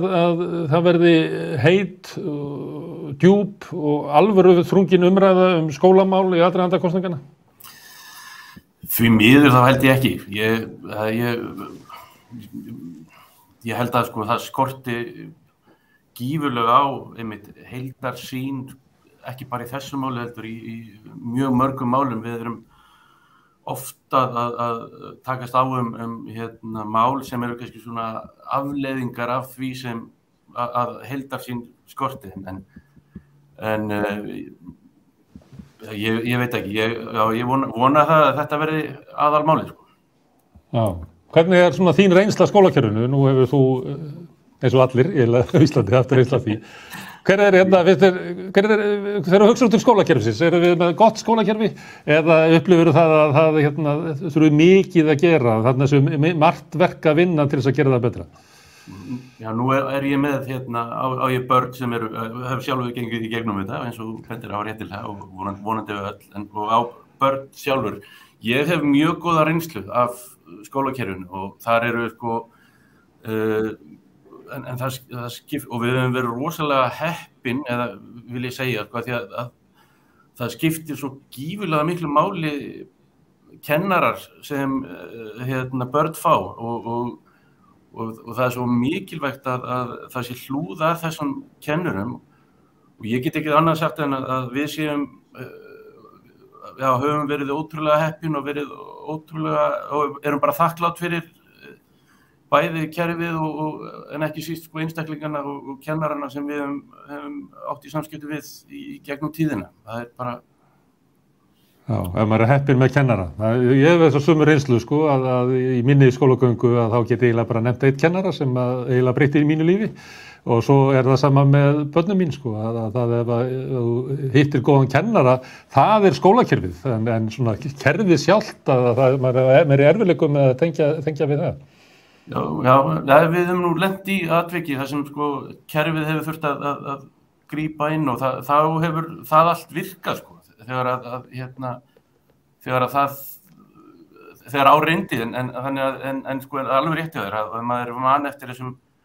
eina eða þessum nokkur kennurum sem höfðu svo mikil áhrif á mann og alveg breytti bara hvert maður stemdi sko í lífinu og ég sé það líka á börnunum okkar að þar líka skiptir svo miklu máli að fá réttu kennarana eða vera heppin með kennara sem svona kannski svolítið leiðilegt að þurfa að vera heppin með kennara því að maður heyrir líka sögur af því að þegar að nemendur og kennarar eiga ekki skap saman að vera óheppin það getur verið jafn slæmt eins og það gott að vera heppin. Já. Hjördís, heldur að verði kosið skólamál fyrir austan? Nei, ég held nú að flest sveitarfélögin gerir sitt besta til þess að sinna grunnskólunum og þannig að allavega hefur ekki mikill ágreiningur í mínum umhverfi skólamálin. Við þurfum kannski frekar að ræða þegar að komið upp í framhaldsskólan að það kannski svona allavega hjá okkur svona bara átt að halda út í litlum skóla á okkar svæði. Ég held hins vegar að við tölum með framhaldsskólana og það kerfi Það mikið talað brottfall í úr framhaldsskólunum og ég held að brottfalli stafi fyrst og fremst að því að framhaldsskólarnir sé ekki að bjóða nemendum upp á, þeir sé ekki sniðnir að þörfu nemenda ef ég má orða það þannig og það mikið talað verknám og svona hátíðisstundum en efndirnar alltaf mikið minni þar. Þannig ég held að leiðirnar sem að unga fólkið getur valið þær séu bara ekki nógu fjölbreyttar. Og það sé hluti af þessu brottfalli í nemenda. En hins vegar varðandi sko auðvitað víða land þurfa nemendur að sækja framhaldsnám langan veg og það auðvitað hlutur sem að þarf að ræða og gríðarlegur kostnaður sem fylgir því fyrir fjölskyldur. Þannig að skólamálið séu frekar í aðdraganda þingkosninga út á landi. Ég myndi halda það. Ég held nú svona grunnskólamálin séu nú bara í ágætum farvegi á því svæði sem ég þekki til. Hilmar heldur að verði kosið skólamál. Ég þarf nú að taka fram hagsmunatengsl að Hilmar eiginmaður Þorgerðar Diðriksdóttur sem formaður félags grunnskólakennara. Heldur að verði kosið skólamál? Ég held að skólamál verði til umfjöllunar núna og það má alveg spyrja sig þegar það var flutt á sínum tíma skólamálin yfir til sveitarfélaganna hvort það hefði fyllt í nægilegt fjármagn vegna þess að mér finnst skólinn hafa einhvern veginn átt undir högg að sækja grunnskólinn í mjög langan tíma og auðvitað þarf að gera mun betur eins og fyrir þessa hópa sem eru illa settir í samfélaginu. Það alls konar greiningar, lesblindugreiningar og fleira sem svolítið bara til skammar að sé ekki tekið betur á vegna þess að þetta náttúrulega hluta því að við komum einstaklingum vel áfram inn í samfélagið og svo náttúrulega eru hagsmunir mínir þannig að mér finnst til dæmis iðn- og verknám ekki nægilega kynnt í grunnskólum og ég þarf til að þurfa að gera miklu meira af því vegna þess að það er veruleg vöntun á iðnaðarmönnum á Íslandi og eitt af því sem ætti að vera hér kosningamáli í þessum sveitarstjórnarkosningum það er að byggja stóra verkmenntaskóla á Reykjavíkursvæðinu. Sem að þér finnst vanta. En er ekki verkmenntaskóli, er ekki iðnskólinn í Reykjavík? Jú, það er mjög mikið að iðnskólum en þeir eru bara meira og minna yfirfullir og það var lofað að bæta í þar og það var gert en það er bara einfaldlega ekki nægilegt magn á skólum og svo vitum við að tækniskólinn hefur verið í vandamálum að koma sér fyrir og byggja yfir sína starfsemi en þótt svo að hann byggði yfir sína starfsemi þá tel ég einnig vanta heilan verkmenntaskóla vel staðsettan á höfuðborgarsvæðinu vegna þess að það er bara einfaldlega þannig að ef við ætlum að vera jafn okkar annarra þjóða, þá þurfum við að gera verulegt átak í að auka iðn- og verkmenntun í okkar menntakerfi. Og það hefur eiginlega bara orðið út undan. Já, við getum ekki keyrt samfélagi bara á tómum viðskiptafræðingum. Nei, þeir eru góðir handlangarar. Já. Hvað segirðu Magnús? Ég grípar ekki aðeins inn í þetta Gunnar, þetta er bara fyrir Hilmar að segja, er bara frábær punktur í rauninni og þannig erum við til dæmis að horfa inn í það að við erum þessi umræða sem hefur verið svolítið iðn- og verkmenntun að hún auðvitað þarf að byrja í grunnskólanum og það er náttúrulega bara staðreynd og að það getur bara flett upp í tölum gögnum frá Hagstofunni að grunnskólinn hefur á undanförnum árum verið að lenda í því að það hefur ekki verið bara full kennsla svo samkvæmt aðalnámskrá í þessum verk- og listgreinum og það bara ég ætla bara að leyfa mér að segja að það auðvitað snýr fyrst og síðast að því að auðvitað er það þannig að þessar greinar eru dýrari í rekstri fyrir rekstraraðilann heldur en almenna greinar vegna þess að það er ekki einfalt að setja 30 börnin í smíðastofu með einum kennara, svona sem dæmi, að það er bara því miður áhersla sem fór hérna af stað, svona kannski upp á aldamótum og klárlega inn í hruninu, þá voru þetta þær þetta kallað skiptistundir þar sem að hópunum er skiptu. Það var bara einfaldlega dregið úr þeim og þar hefur tiltölulega nýleg skýrsla sem kom inn á þetta að verk- og listgreinarnar í skólakerfinu væru á þeim staðnum að menn væri ekki alveg að fylla upp í þá þetta aðalnámsskólann sem að væri í gangi og það held ég að sé eitt af stórum málunum, því að það er kannski ósanngjarnt að benda alltaf bara á framhaldsskólann þar sem að verknámsgreinarnar eru þetta bara líka til þeim stað, nú er þetta bara töluvert mikið bóknám að ég held að þarna sé til dæmis treysti því vinir mínir fyrir austan séu á góðum stað með skólana sína að þarna er bara einn þáttur sem að ég held að hafi farið mjög lágt í umræðu skólastarf að gera með sér grein fyrir því hvort að skóli barnsins þeirra er að uppfylla þær kröfur sem til hans eru gerðar í verk- og listnámi. Það er bara eitthvað sem að til dæmis við höfum bent á bara ég gerði hérna í Reykjavík sem skólastöði þegar skýrslan kom inn í borgin og ég held að við 80% Reykjavík skóla ekki uppfyllt þennan þátt námskrárinnar og við höfum alveg verið að benda á og þetta snýst bara einfaldlega um þetta. Ég held að það er engin skýring önnur á því út okkur menn ákváða þegar að draga úr verka- og listnámskennslu. Það var ekkert annað og þess vegna, ég veit að fólk er nú þegar verið þreytt á þessum frasamínum að þurfa að fara saman hljóð og mynd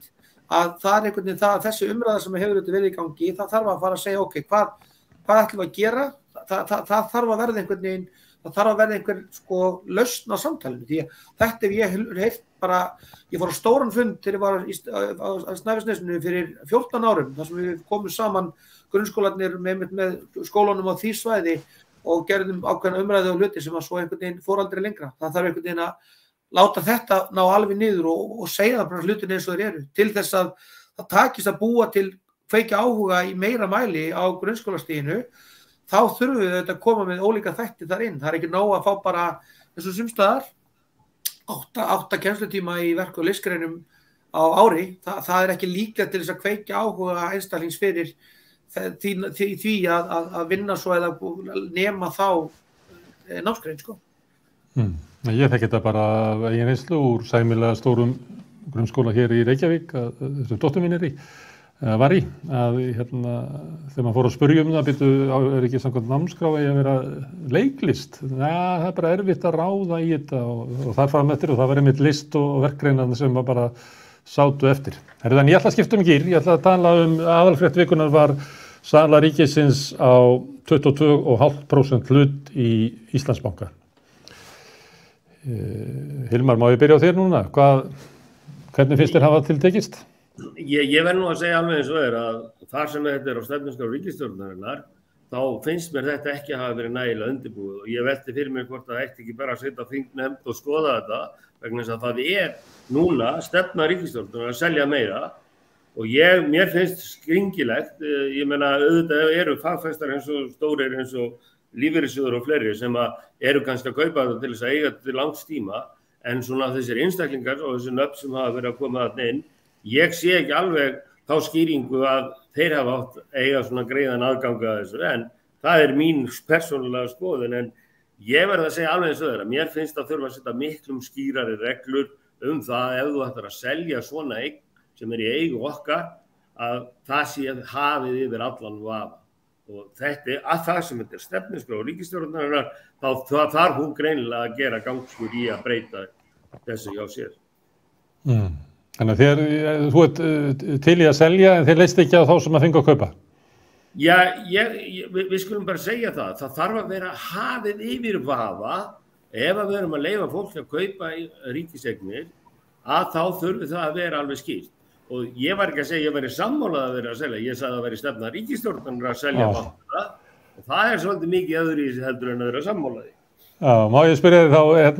finnst þér liggja á því að selja hlut ríkisins í bankakerfinu? Það tel ég ekki vera vegna þess að mér hefur sýnst vera það mikill arður af bönkunum að það hefur skilað sér svona á svipaðan hátt og þessar sölur sem að koma inn núna og ef þú hefur arð af banka en svo má alltaf deila það þar bankin að eiga svona mikið í mörgum bönkum. Það ætla ég ekki að setja einhverja punkt yfir í það akkurat en það alveg ljóst að ef þú ert að selja eigur okkar þá þarf það að vera hafið yfir vafa að það sé gert með lögmætum hætti. Hjördís, hvernig fannst þér hafa tiltekist? Heyrðu, ég nú kannski fyrst þeirra skoðunar að ríkið eigi bara eiga bankana og það sé engin ástæða til þess að vera að selja þá en fyrst að farið í sölun á annað borð að þá held ég að það hafi bara tekist þannig eins og búast má við á Íslandi.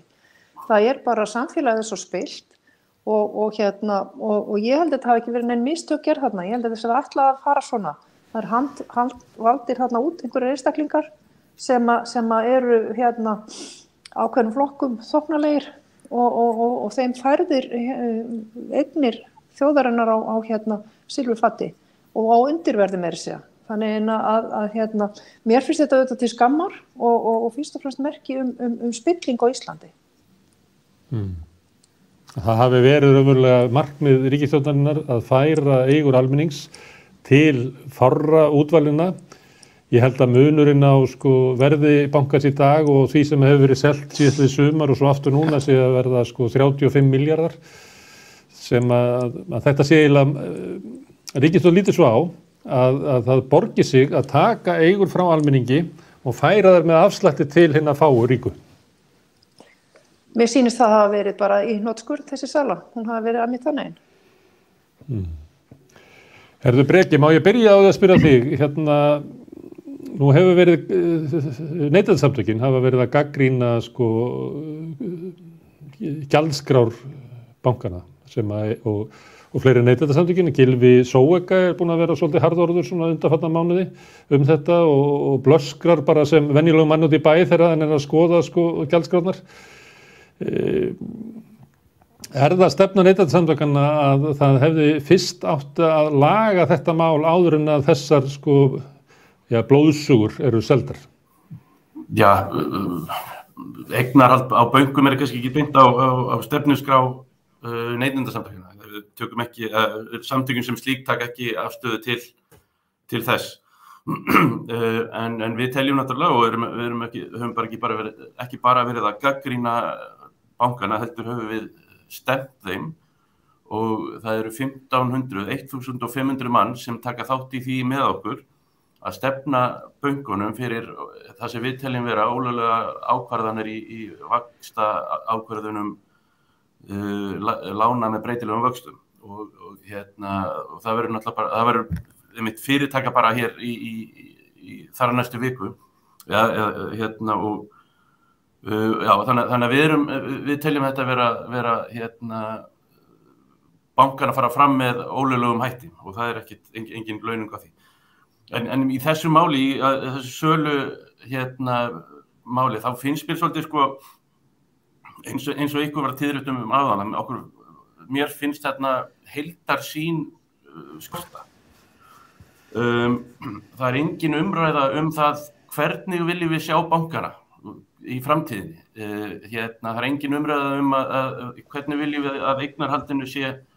fyrir komið. Víða eru settar mjög strangar skorður hérna, eignarhald banka að í Bandaríkjunum til dæmis hérna, mega dæmdir menn ekki eiga stóra hluti en nema bara alveg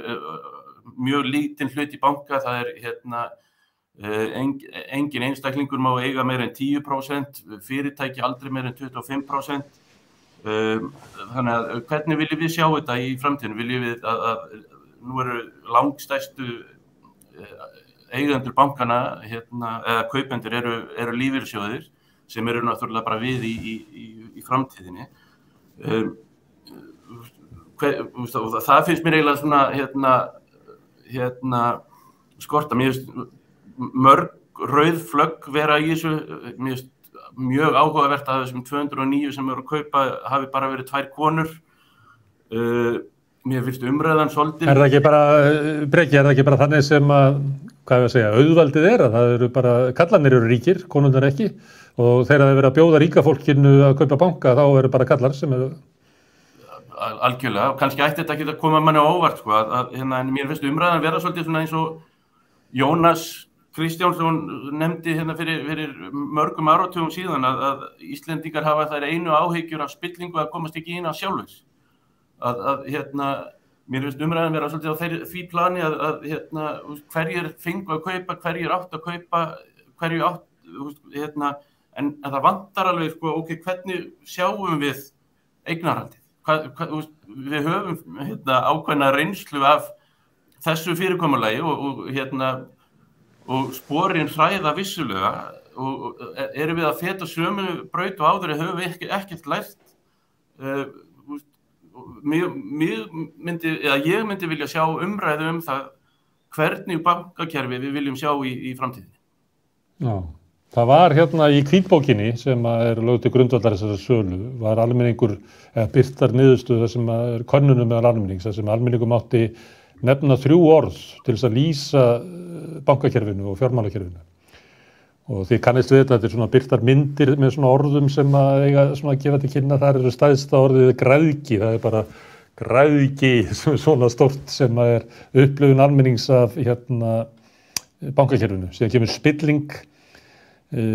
hrun, óheiðarleiki, okurvextir, vantraust, dýrt, okur. Þetta eru orðin sem almenningur nefnir. Og svo er almenningur spurður, hvernig finnst ykkur að bankakerfi eigi að vera? Og þá kemur svona sanngjarnt, þjónusta, traust, heiðarleiki, eitthvað svoleiðis, Breki. Þarna er verið að spyrja fólk svona hvernig það vill og lausnin á því að fara út úr þessu andstyggðarkerfi yfir í þetta góða kerfi er kannski ekki að selja hérna Bakkavararbræðurum Jóni Ásgeiri og Þorsteini Má bankann. Nei, ég meina í stjórnarsamþykkt ríkisstjórnarinnar stendur það bara að draga eigi úr eignarhaldi og nýta féð sem fæst í sko innviði. Þú veist, hérna, ég hef ekki var við neina umræðu það hvernig að nýta þennan pening sem hérna hefur í innviði sem hefur fengist. Hérna, þeir náttúrulega fara bara í hérna, stóra pottin eða hítina eða hvernig sem orðað það. Og svo benti Hjördís á hérna rétt áðan að þú farið líklega meiri peninga með því að láta Íslandsbanka bara borga arð í ríkissjóð heldur en að selja hlutin. Eða þú veist, það er bara arðurinn næstu 5-6 árin hérna er jaft hár og sölu andrið. Nákvæmlega. En eins og ég segi, sko, ég myndi vilja taka, og ég held að það sé einnar messu virði, jafnvel tveggja að hérna ræða það hvernig komumst við í það bankakerfi sem við viljum hérna sjá og eins og þú segir hérna úr þessari hvítbók að hérna úr þessu okri og því öllu saman yfir í sanngjarnt kerfi. Já. Magnús Þór, hvernig slær salan á hlut ríkisins í Íslandsbanka sig, sem var í vikunni? Já, ég held að þau hefur nú bara kannski komist vel yfir það sem að ég myndi vilja segja það. Ég sammála því að þetta var svo sem alveg vitað að þessi ríkisstjórn ætlaði sér að selja bankann og ég nú svolítið velti upp sko að þetta var annað þrepið og fyrst var þetta ákveðið að menn skildu sem sagt svona opna þetta inn til almennings. Ég átta mig aldrei á því, ég náttúrulega hef ekki möguleika því að verða fagfjárfestir, en ég átta mig ekki alveg á því hvaða í okkar kerfi sem þýðir það að við teldum það vera svona sanngjarna leið að þó það sé bankasýsla ríkisins í okkar litla landi sem að tengingar eru allt, að þeir velji það í hverja þeir hringja. Það er hugmyndafræði sem að við býður upp á allt það sem er komið í ljós, að það bara ríkir ekki traust þessa aðferð og þú vísar þarna í einstaklingar sem að sannanlega voru aðilar sem að öllum heimilum landsins tölu verið skráfefum í sínum fjármálagjörningum fyrir ekki 100 árum heldur svona cirka 15. Þannig að ég held að það sé algjörlega ljóst mál að það sem menn hafa vísað í hvort það er Hilmar eða Breki eða Hjördís, að þetta er bara, það er allavega algjörlega ljóst ríkisstjórninni og öllum þeim sem það ráða að þetta er ekki gjörningur sem að samfélagið kvittar upp á og það verður bara fróðlegt að sjá hvernig menn ætla að bregðast í, hvort þeir hafa kjark til þess að fara inn í það að vera með rannsóknarnefnd eða hvort þeir ætla að hafa eitthvað millistig og vona það að þessi séríslenska leið að svolítið þegar næsta verkefni gís upp og við verðum reið út af einhverju öðru, þá svona einhvern veginn gleymist þetta. En ég svo sem bara byldi glaður með það, ég held að það sé bara mjög skýrt að þjóðin heilt yfir og jafnvel stjórnmálamenn inn í ríkisstjórninni hafa, þó ráðherrarnir kannski ekki verið skýrir svo einhverjir einstaka þingmenn, þeir lýsa frati á þessa hugmyndafræði og við getum alveg talað um það held ég í þessum þætti eins og hefur verið mjög mörgum öðrum það hverjir það eru sem að fengu þessu símtöl, það er bara gjörsamlega mínu viti bara algjörlega galið og bara leið sem að við eigum ekkert að vera að fara, við bara ráðum ekki við þessa leið, hvort við erum á lítil til þess eða hvaða er sem að þýðir það að ef menn ætla að fara að selja banka og ég get alveg verið samanlega í því að fyrsta skrefið er svolítið út af hverju erum við að fara að selja banka, hefur við grætt á því sem samfélagi að vera með mikið einkabankum, en ef við ætla að gera það þá er þetta bara einn gamla góða leið klíkunar að velja það hverju þeir eru sem með að kaupa. Ég bara vona að það sé einhvern veginn tónni sem í gegna. Þetta er ekki eitthvað sem að menn eða fólk í samfélaginu kvittar upp á. Þannig ég held að það sé kannski bara næstu dagar og vikur, menn svolítið leiða ljós hvað stjórnmálin ætla sér að gera til þess að hlusta á þá bara mjög skýr röddum, ég veist bara mjög skýr úr öllum áttum, svona gerum það ekki en hvort að næri gegn, mér finnst ég ekki alveg ástæða til þess að rekna með því að það verði hlustað á okkur því að það gerist ekki alltaf. Hilmar, ef ég má taka upp þetta, þá þetta svolítið sérstakt að ef almenningur væri spurður hvernig ætti síst af öllu að ringja í og bjóða að kaupa Íslandsbanka, að þá myndi ég halda að það væri svona Bakkavarabræður, Jón Ásgeir, Þorsteinn Már, pabbi Bjarna Ben, þetta væri bara fólk sem væri á topp 10 listanum. En svo kemur Bankasýslan og segir að við erum að gera þetta mjög faglega og svona og það er eitthvað kerfi sem í gangi og það veldur því að fyrstu mennindi sem hringt í þetta sem að almenningur vildi síst af öllu hringi og þá maður að velta fyrir sér. Nú erum við með eitthvað svona grunnreglur samfélagsins sem eru algjöru andstæðu við vilja almennings og hvort er þá eitthvað að grunnreglunum eða er kannski bara eitthvað að almenningi að halda að hann geti stjórnað í hverju fá að kaupa banka? Ég tel það vera að þú eigir að hafa það þannig að það séu skýra reglur og mér finnst margt hafa skánað síðan í hruninu en bara ekki nægilega mikið. Og ég velti fyrir mér hvort það þurfi ekki að vera ennþá skýrari reglur þetta og svo má alveg spyrja sig að því að ef þú ert að selja stórum fagfjárfestum eins og lífeyrissjóðum og öðrum, þá ert að færa til peninga og það verður borgað þá skattar aðeins seinna og svo framvegis, eða hvort þú ert að selja einstaklingum sem að selja þá tiltölulega hratt væntanlega eða væntum gróðu og svo framvegis. Þannig að mér finnst fagfjárfesti vera mjög mismunandi ef hvort hann sé stór eftirlaunasjóður eða hvort hann sé einkaaðili eða eitthvað skildminni.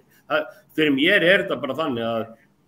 ég hefði viljað sjá að það hefði verið miklum skýrari reglur og það væri ekki verið að hygla einstaka fólki í svona kaupum.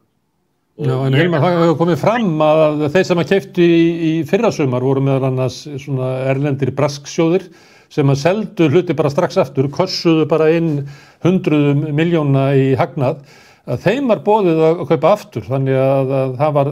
verið að bjóða þeim sem að höfðu sannaða og sýnt með hegðun sinni að þeir ætluðu að bara græða á þessum skamma tíma en ekki vera þarna komið inn til þess að veðja á banka til lengri tíma, að þeim var boðið að kaupa aftur. Já, mér finnst þetta að vera blettur á okkar samfélagi. Við eigum að vera stolt af því sem við eigum og alveg eins og ég sagði það var borgaðar það mikill arður að bönkunum, það var nauðsynlegt að selja á, en þetta stefna ríkisstjórnarinnar og þá þarf hún að setja skýra reglur og ég segi bara af hverju var ekki sett á nefnd í þinginu til þess að þá setja bara skýra reglur vegna þess að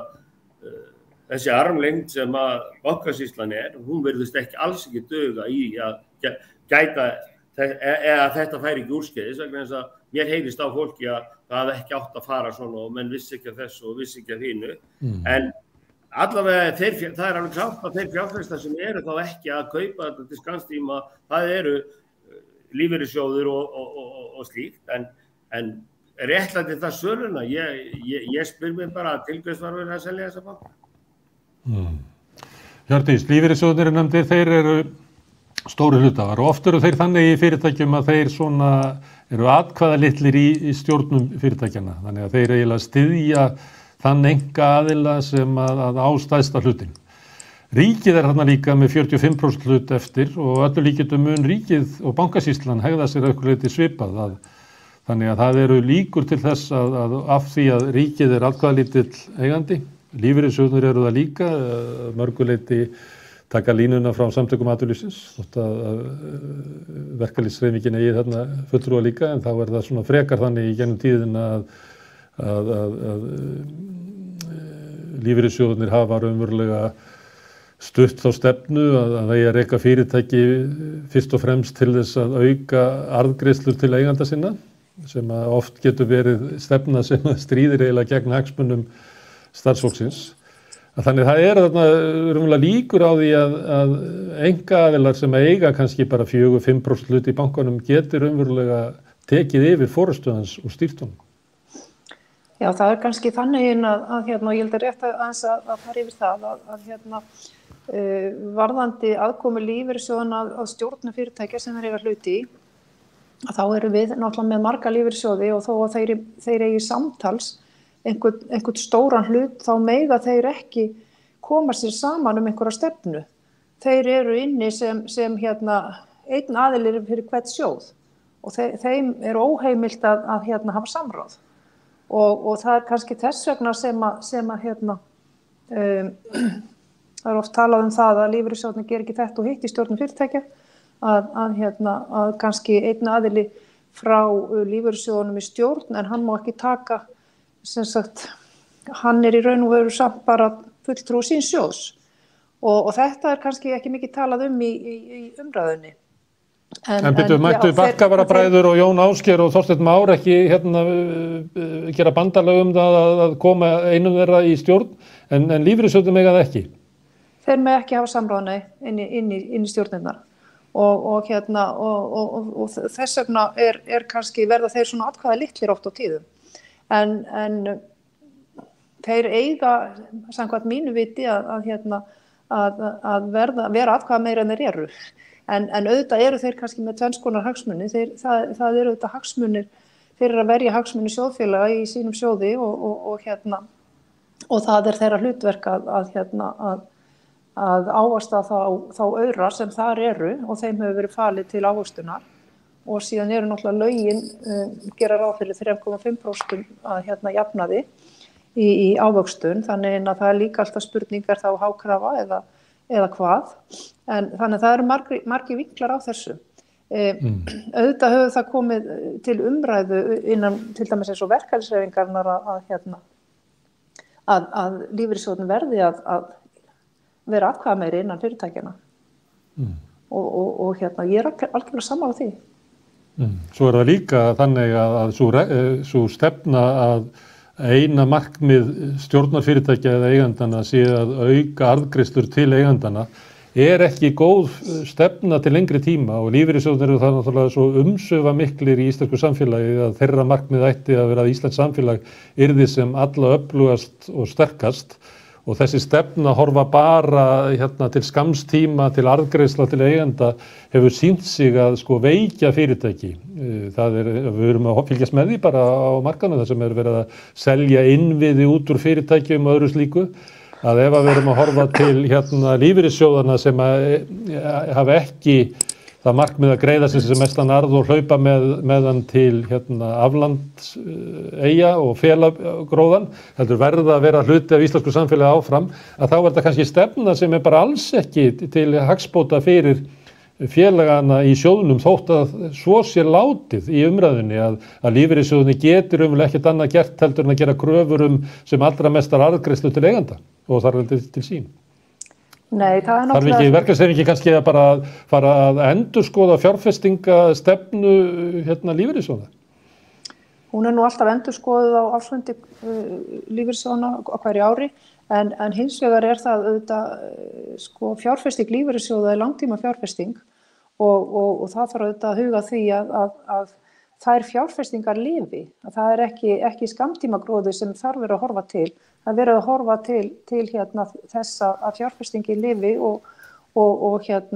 sé til staðar. Og samfélagi lifi af fjárfestinguna, það er dæmi það var svo mikil, við erum að tala hrunið áðan og þá var svo mikil krafa frá eigendum fyrirtækja að þau myndu borga sem mestan arð til sín að samfélagi þoldi það ekki. Nei,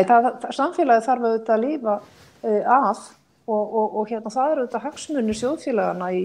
lífeyrissjóðunum, ekki síst að samfélagið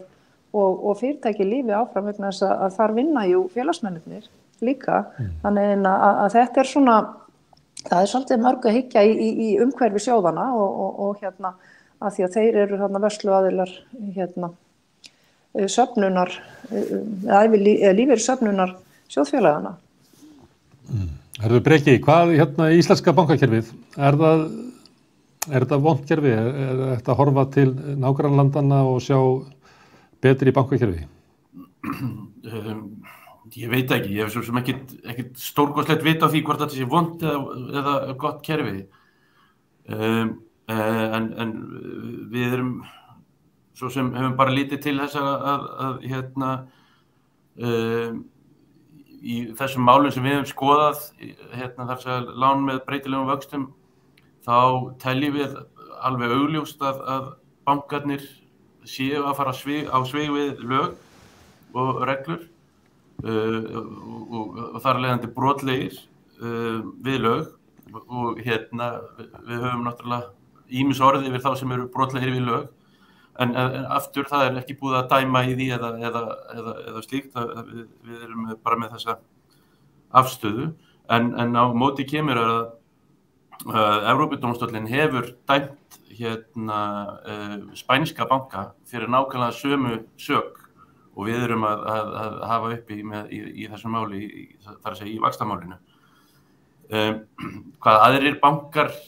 að gera í öðrum löndum, ég hef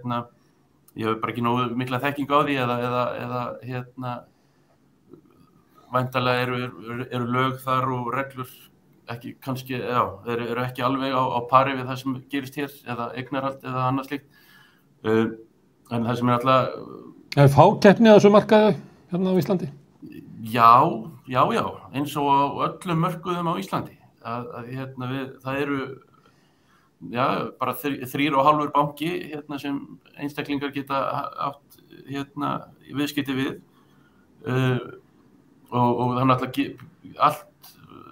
og umhverfi okkar eru náttúrulega hávaxta umhverfi, jafnvel þó að við höfum núna undanfarin ár upplifað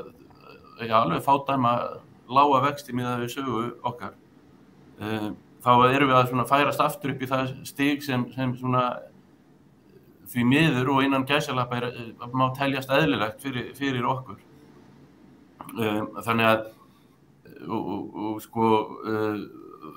að svigrúm til í svona hávaxta umhverfi er svigrúm til að hagnaðar náttúrulega miklu mun meira. og sérilagi í sveiflukenndu hagkerfi eins og okkar, þá og óstöðu, þá þetta svigrúm svona miklu rýmra. Í nágrannalöndunum okkar, þá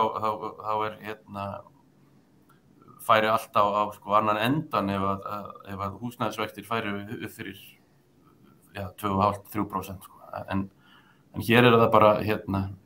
eiginlega bara undantekning ef það fyrir undir það. Og svo sækja það líka tekjur af alls konar gjaldskrám, rukka fyrir hvert viðvik. Það ekki bara vaxtamunurinn sem græð á. Þeir græða líka á bara hverju sem það mjög dýrt að eiga samskipti við banka. Já, og stóri kostnaðurinn líka núna sko gengismunurinn. Þegar við verslum eitthvað erlendis og sérilagi við notum kortin okkar til þess, þá gigantískur gengismunur sem bankarnir græða á. Herðu, Magnús, áður en að þetta mál tók eiginlega sviðið, að þá var líka annað mál í fréttunum sem var tengdist ríkisstjórninni, eða sérstaklega Sigurði Inga, formanni Framsóknarflokksins, vegna ummæla sem hann lét hafa eftir sér, ég veit ekki hvað á að kalla fundinn, eitthvað svona samkomu, drykkjusamkomu. Það mál, má ég spyrja þig skoðun á því, hvernig fannst þér það mál fara í svona fréttaumhverfinu? Ég held að það mál óháð persónum og leikundum, þá held ég að það mál það skiptir bara töluvert miklu máli og ég auðvitað bara lýsi náttúrulega bara frati á öllu því sem að snýða því að fólk sé að við hafa ummæli í einhverjum hálfkæringi eða ekki hálfkæringi sem að snúast að uppruna fólkskinn þetta hverju sem geti verið á þann háttinn að vera að titla sem niðurlægjandi ummæli og það bara aðstæður sem að verða aldrei þetta breyði við þar. Í framhaldið þetta bara svolítið eins og ég kannski talaði áðan, hvernig við bregðumst við sem samfélag slíkum atburðum. Við gerum það öðruvísi heldur en mörg önnur samfélög sem að líta mjög fast eftir því að svona hlutir komi ekki upp. Ég náttúrulega, svo sem var ekki lengin í pólitísku starfi, ég var í stjórnmálaflokki sem að dó fyrir það að taka ekki þátt í svona það sem við töldum vera ákveðið sigróf þegar Björn Framtíð lognaðist út af og eftir að hafa satt stjórnarsamstarfi og eitt af því sem okkur var tíðrætt á þeim tíma og ég hef alltaf haldið í það að vera alþingismaður, þá ertu í samfélagsþjónn og þú ert þá á þeim staðnum að þurfa að vera hafin yfir alls konar þætti sem að einn almenni einstaklingur kannski getur gert sér færum að gera og ég náttúrulega það sem að maður heyrir svona, ef maður vísar einhvern orð á götunni, þá þetta svona greinilega samkoma sem hefur haft hann stimpil að við notum orðið gleðskapur, þú notaðir annað orð, svona fyllir í sveslu. Ég held að það sé bara eitt af því sem að við sem samfélag þurfum bara að velta hans fyrir okkur. Við þekkjum öll sögur af stjórnmálum í gegnum tíðina sem hafa verið dálítið lituð af svona hlutum. Og það getum hort til Bretlands, þar sem að Downing-strætis uppákomurnar í COVID-lífunum voru kannski á sama meiði og ég held að það sé kannski vert að ríkisstjórnin verður að gera upp í sig og Framsóknarflokkurinn auðvitað hvaða leiðir þeir vilja að Sigurður Ingi feti. En mér finnst þetta svolítið bara líka vera umræðan það. Hvað erum við að horfa til með svona uppákomur óháð þessari persónu eða þessum leikandum? Erum við ennþá á þeim staðnum í alvörunni að þetta bara eðlilegur hlutur að í einhverjum svona viðburðum sem að þetta bara hagsmunatengsl, þú veist. Bændasamtökin að bjóða til einhvers fagnaðar til þess að styrkja bönd við einhvern, þá sé það bara einhvern veginn bara við svona einhvern nippum öxlum yfir því að slíka samkomur endi á þann hátt sem þessi virðist að enda. Ég held að það sé ekki síður umræðan sem við ættum aðeins að taka og kannski að svona búa til aðhald fyrir okkar kjörnu fulltrúa það að við lítum á þá sem svona, hvað að segja, þeir eru klárlega fyrirmyndir í samfélaginu okkar. og það eitthvað sem Þú ert kannski komað að því að stjórnmálastéttin, eins og margar aðrar stéttir, ættu kannski að fara að hugsa sinn gang og að hætta þessu fyllir í það sem að innviðaráðherra og formaður Framsóknarflokksins að mæta sem fulltrúi síns flokks og síns ráðuneyti drukkin einhvers staðar, að það eiginlega gangi ekki. Já, algjörlega sammála og bara, og þetta auðvitað bara því miður held ég svona ákveðin arfleið, það var þannig, bara því miður, það það bara þannig að það er ekki langt síðan að þessar samkomur voru auðvitað bara á þessum svolítið, og það voru alveg klárlega þannig að samkomur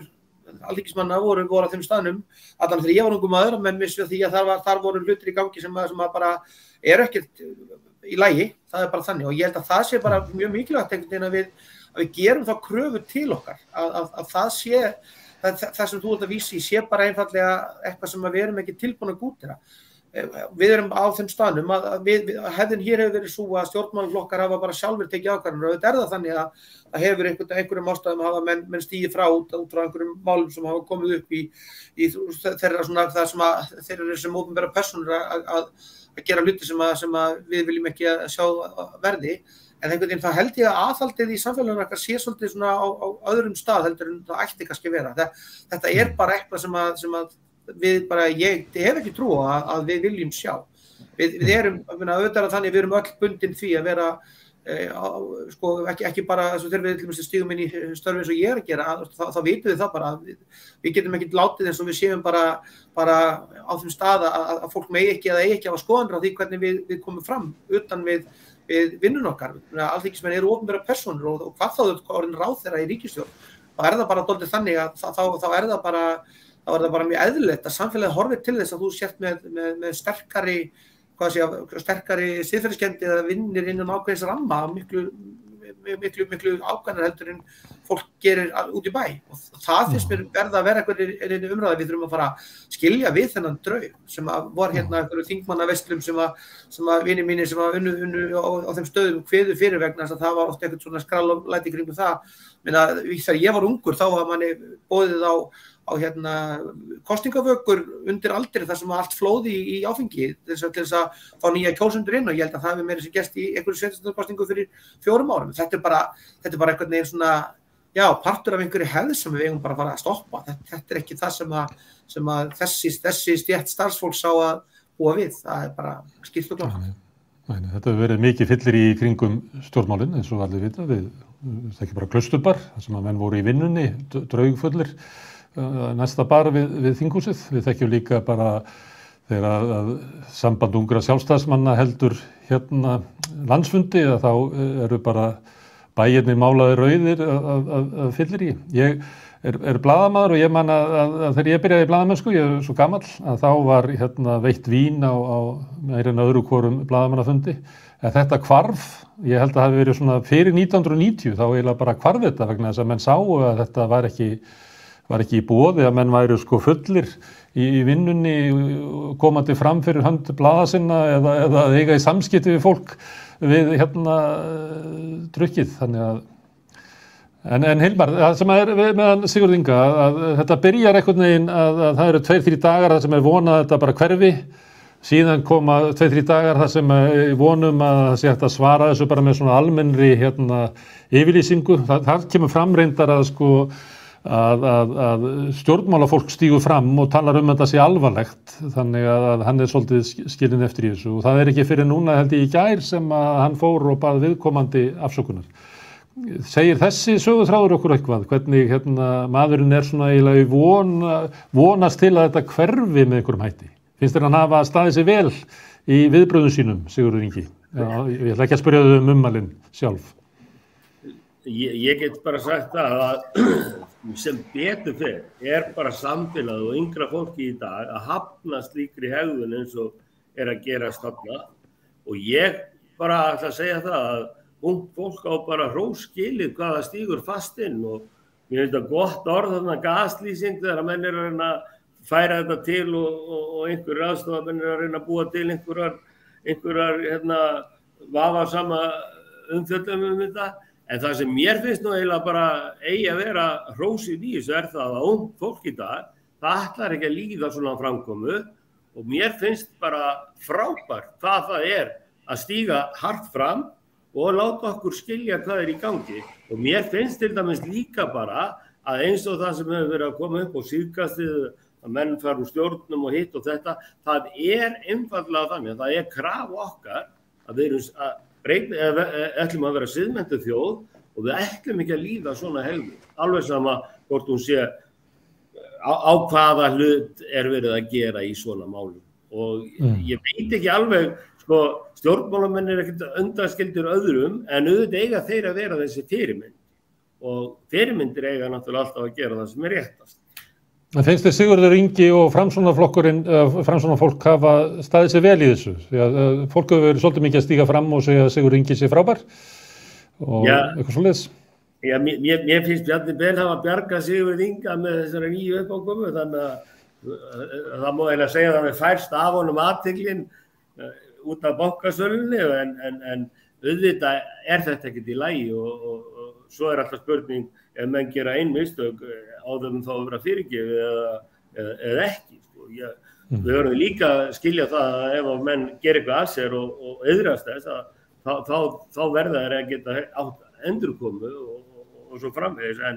hvort að þetta sé rétt akkurat, mér fannst þetta ekki til sóma hjá gagnvart Framsóknarflokki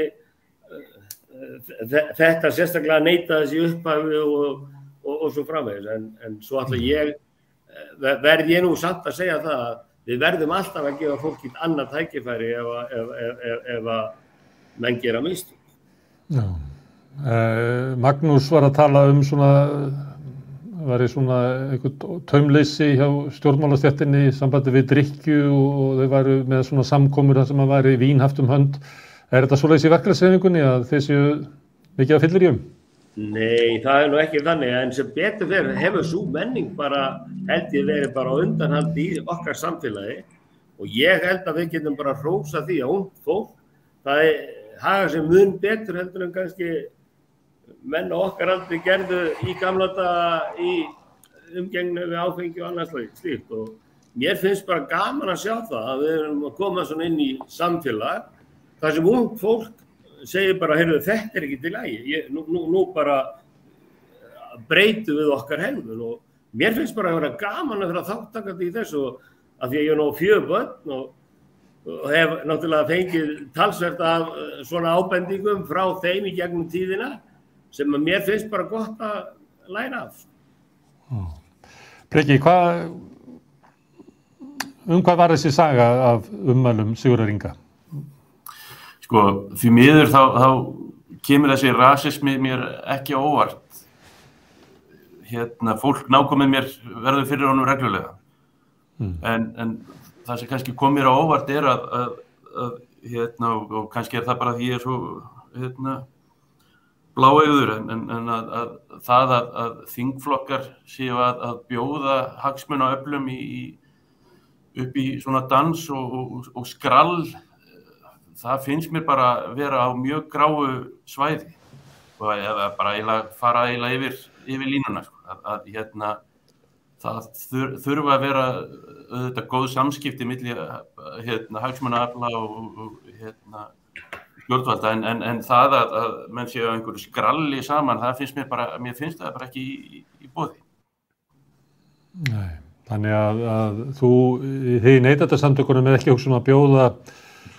bankastjórn Íslandsbanka og bankastjórnunum þar í skrall í kvöld og taka bankastjórnunum haldunum í planka? Nei, það ekki planið, en við skulum taka þessa hugmynd og hugsa hana eitthvað. Nei, mér finnst þetta bara ekkert við þetta að vera hæfandi. Bara ekki af nokkur nátt, hvorki fyrir bændasamtökin nýja stjórnvöld og nýja þingflokk. Það var ekki bara stjórnvöld sem og mér skilst þetta að hafa séð einhverjum mjög gömlum meiði, einhver arfleifð frá þeim tíma þegar að bændur riðu til borgarinnar eða bæjarins og héldu margra daga þing og menn hittu svo sína þingmenn en þetta bara ekki í boði í dag. Breki, að því þú nefndir áðan að þú vissir það að út af reynslu fólk sem þér nákomið hversu rasismi væri mikill á Íslandi. Eitt af þessu sem að hefur komið manni óvart svolítið í umræðunni, eða ekki komið manni eftir sérstaklega óvart, það bara verið áberandi. Það sem að fólk að láta eins og þetta sé bara mjög sérstakt tilvik sem að datt út úr þessu manni. Mín reynsla ekki svo, mín reynsla að sko rasismi gríðarlega mikill í íslensku samfélagi, nær inn í allar grunnstofnanir samfélagsins, nær inn í skólakerfið til dæmis og skólakerfið kann á engan hátt að bregðast við því. Hvað veldur þessu að við eigum svona í erfiðleikum með að horfast í augu við að rasismi ríkjandi á Íslandi sem að ætti að vera með að við bara sögu mannkyns og sögu okkar þjóðar ætti að vera eitthvað sem ætti að okkur vera bara auðvelt að horfast í augu við að þetta eitt af þeim vandamálum sem við verðum að glíma við. Hvað það sem að veldur því að við viljum svona horfa bara framhjá þessu, láta þetta eins og það sé ekki og erum við kannski með því að svona eiginlega að búa eða samþykkja sko rasismann, að þú samþykkir rasismann með því að láta eins og hann sé ekkert mál. Ég held, ef ég vissi nú svarið við þessu, sko, þá var ég komin af stað með að hlaupa eitthvað, en því miður þá veit ég ekki, ég held að það sé blandað mjög mörgu, ég held að við erum ennþá með svolítið sko söguskýringu Jónasar frá Hriflu í kennslu í skólakerfinu. Við erum ennþá með einhverja hugmyndir Ísland sem einhvers konar einsleita þjóð sem skýring sem hefur aldrei staðist og hefur aldrei verið bara ekki rétt. En ég held að þetta sé svona tal, sko, burt séð frá persónunum og leikendum í þessu máli, þá svona, ef ég tala bara heilt yfir, þá held ég að svona tal eins og þetta sé því miður mjög algengt, samt á undanhaldi, vona ég, og þetta er svona mér finnst þetta á pari við sko það sem og umræðan og svona réttlætingin vera á pari við það, þetta er bara svona locker room talk svona eins og Trump notaði það á sínum tíma til að afsaka sín ummæli konur. En svarið við þessu, ég bara þekki það ekki því miður. Hjördís, hvernig sló þetta þig, þessi ummæli og þessi umræðu sem að fylgdi? Ég held að sko, það slær náttúrulega alla illa og ég held að sko, þetta sé svona hluti svolítið af því sama vorum að tala áðan með sölun á bönkunum að stjórnmálin einhvern veginn vön því að það hvessir og það verður stormur og hann lægir og við gleymum alltaf við erum alltaf búin að gleyma öllu sem hefur gerst þegar við komum næsta því að kjósa. En auðvitað er samfélagið okkar, það alls konar fordómar þar í gangi og hefur auðvitað verið í gegnum tíðina og rasismi náttúrulega orðin einn af þeim og einn af þeim og við erum auðvitað kannski, það ekkert langt síðan að við urðum svona, fjölmenningar þjóð og þó við séum við erum auðvitað öll innflytjendur hingað og það er ekkert svo ofsalega langt síðan en við vonum þetta svona einsleit og ég veit ekkert skýringuna á því en ég held að alþingismenn og ég tala ekki ráðherrar þeir þurfa auðvitað að líta á sig sem þjóna fólksins það sem þeir eru fyrst og fremst og jafnvel þó að ég sé ekki framsóknarmaður og þá eru starfandi ráðherrar í dag þeir eru auðvitað þjóna hagsmunum mínum eins og annarra þegna í þjóðfélaginu og mér finnst svona ummæli ófyrirgefanleg og auðvitað hefði maðurinn átt að tala viðkomandi aðila strax daginn eftir þegar að rann af honum mest í móðurinn og biðjast afsökunar en ekki láta draga það í heila viku eða eitthvað hvernig það var nú eftir að alltaf komið á hvolf í umræðunni. Það er allavega mín skoðun í þessu máli. Herðu, Magnús Þór, það er að stríð út í Úkraínu. Hörmulegt stríð og sem að menn eru byrjað að tala núna geti bara varað í mörg ár. Hvað getum við gert? Hvað hérna, nú við það svona krafa í samfélaginu að sendiherran verði sendur úr landi. Það krafa að fyrirtæki sem eiga í viðskiptum við Rússa hætti því án þess að það kannski komið svo mikið fram hverju það eru. Það kom nú reynda fram með eitthvað skýr business kaupfélags skakfirðinga og MS í Rússlandi í vikunni. Hvernig finnst þér svona, þetta kannski, en að því að þetta svona hálf siðferðisleg spurning, sko, hvernig eigum við að bregðast við því að það stríð og stórkostlegir stríðsglæpir í Úkraínu? Já, þetta náttúrulega bara breytt heimsmynd og skyndilega við sem að munum með þá umræðin kaldastríðið og þá hluti alla eru kannski dálítið að vera kippt tilbaka stuttum tíma inn í heim sem að einhvern veginn var hélt í alvörun að væri að baki. Auðvitað þetta pínlítill tvískinnungur því að það náttúrulega hafa verið hroðalegir hlutir að gerast í heiminum, hvort sem það í Jemen eða í Sýrlandi eða víðsvegar Afríku þar sem að standa okkur lengra og fjær, og við í íslenska skólakerfinu höfum til dæmis verið að hitta fjölskyldur og börn sem að hafa verið flóttamenn frá þessum svæðum, þannig að við erum kannski til að lenda í því að okkar heimsmynd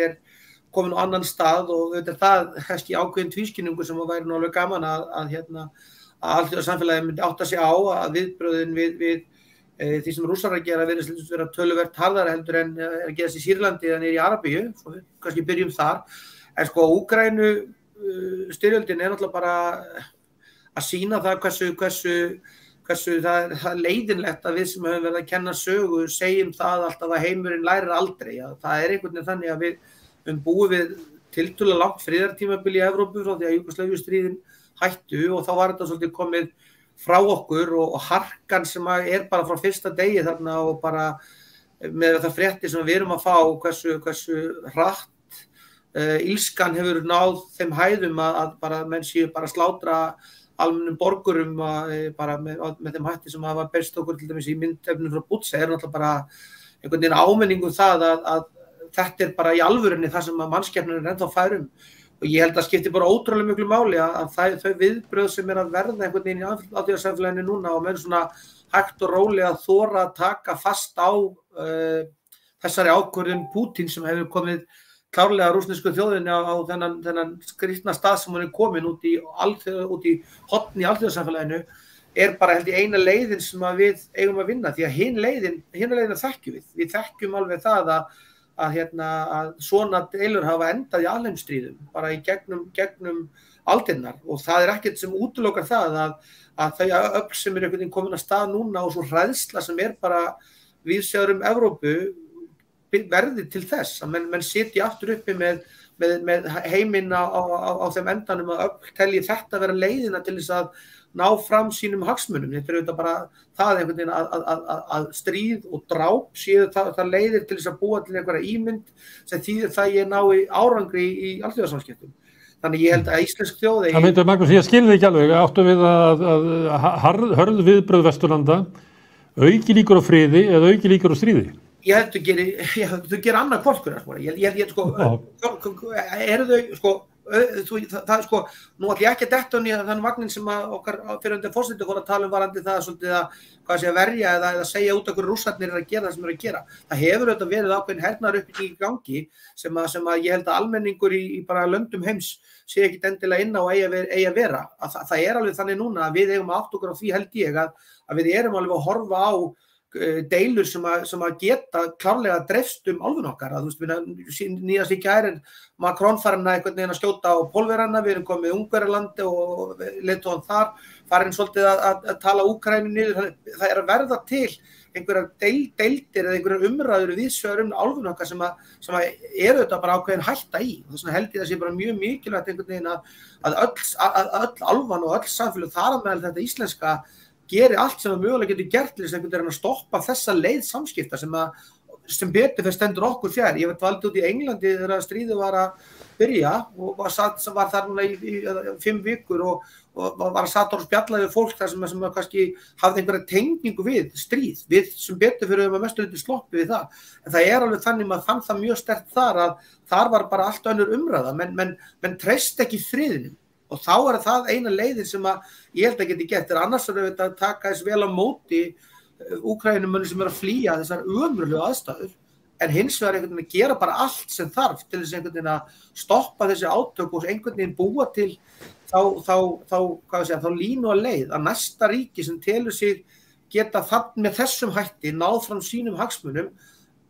stórt tapi á því og þar verðum við að vera með. Við getum ekkert spilað hlutlaust og ég bara skora á það ef íslensk stjórnvöld eru hérna að hlusta á okkur að það við séum eina Norðurlandi sem hefur ennþá ekki vísað úr landi sendiráðsfulltrúa, það á ekkert að lafa lengur. Við erum bara að taka þátt í þessu. Að þessi framkoma bara ekki sæmandi og svo vorandi verður þetta einhvern veginn til þess að menn líta út fyrir Evrópu og velta því fyrir sér hvernig við getum einhvern veginn stoppa þennan kraft sem að kannski kemur frá vopnaframleiðendum og kapitalískum öflum sem að þurfa að viðhalda sér með þessum hætti. Hilmar, hvað finnst þér viðbröðin? Eigum við að vera harðari?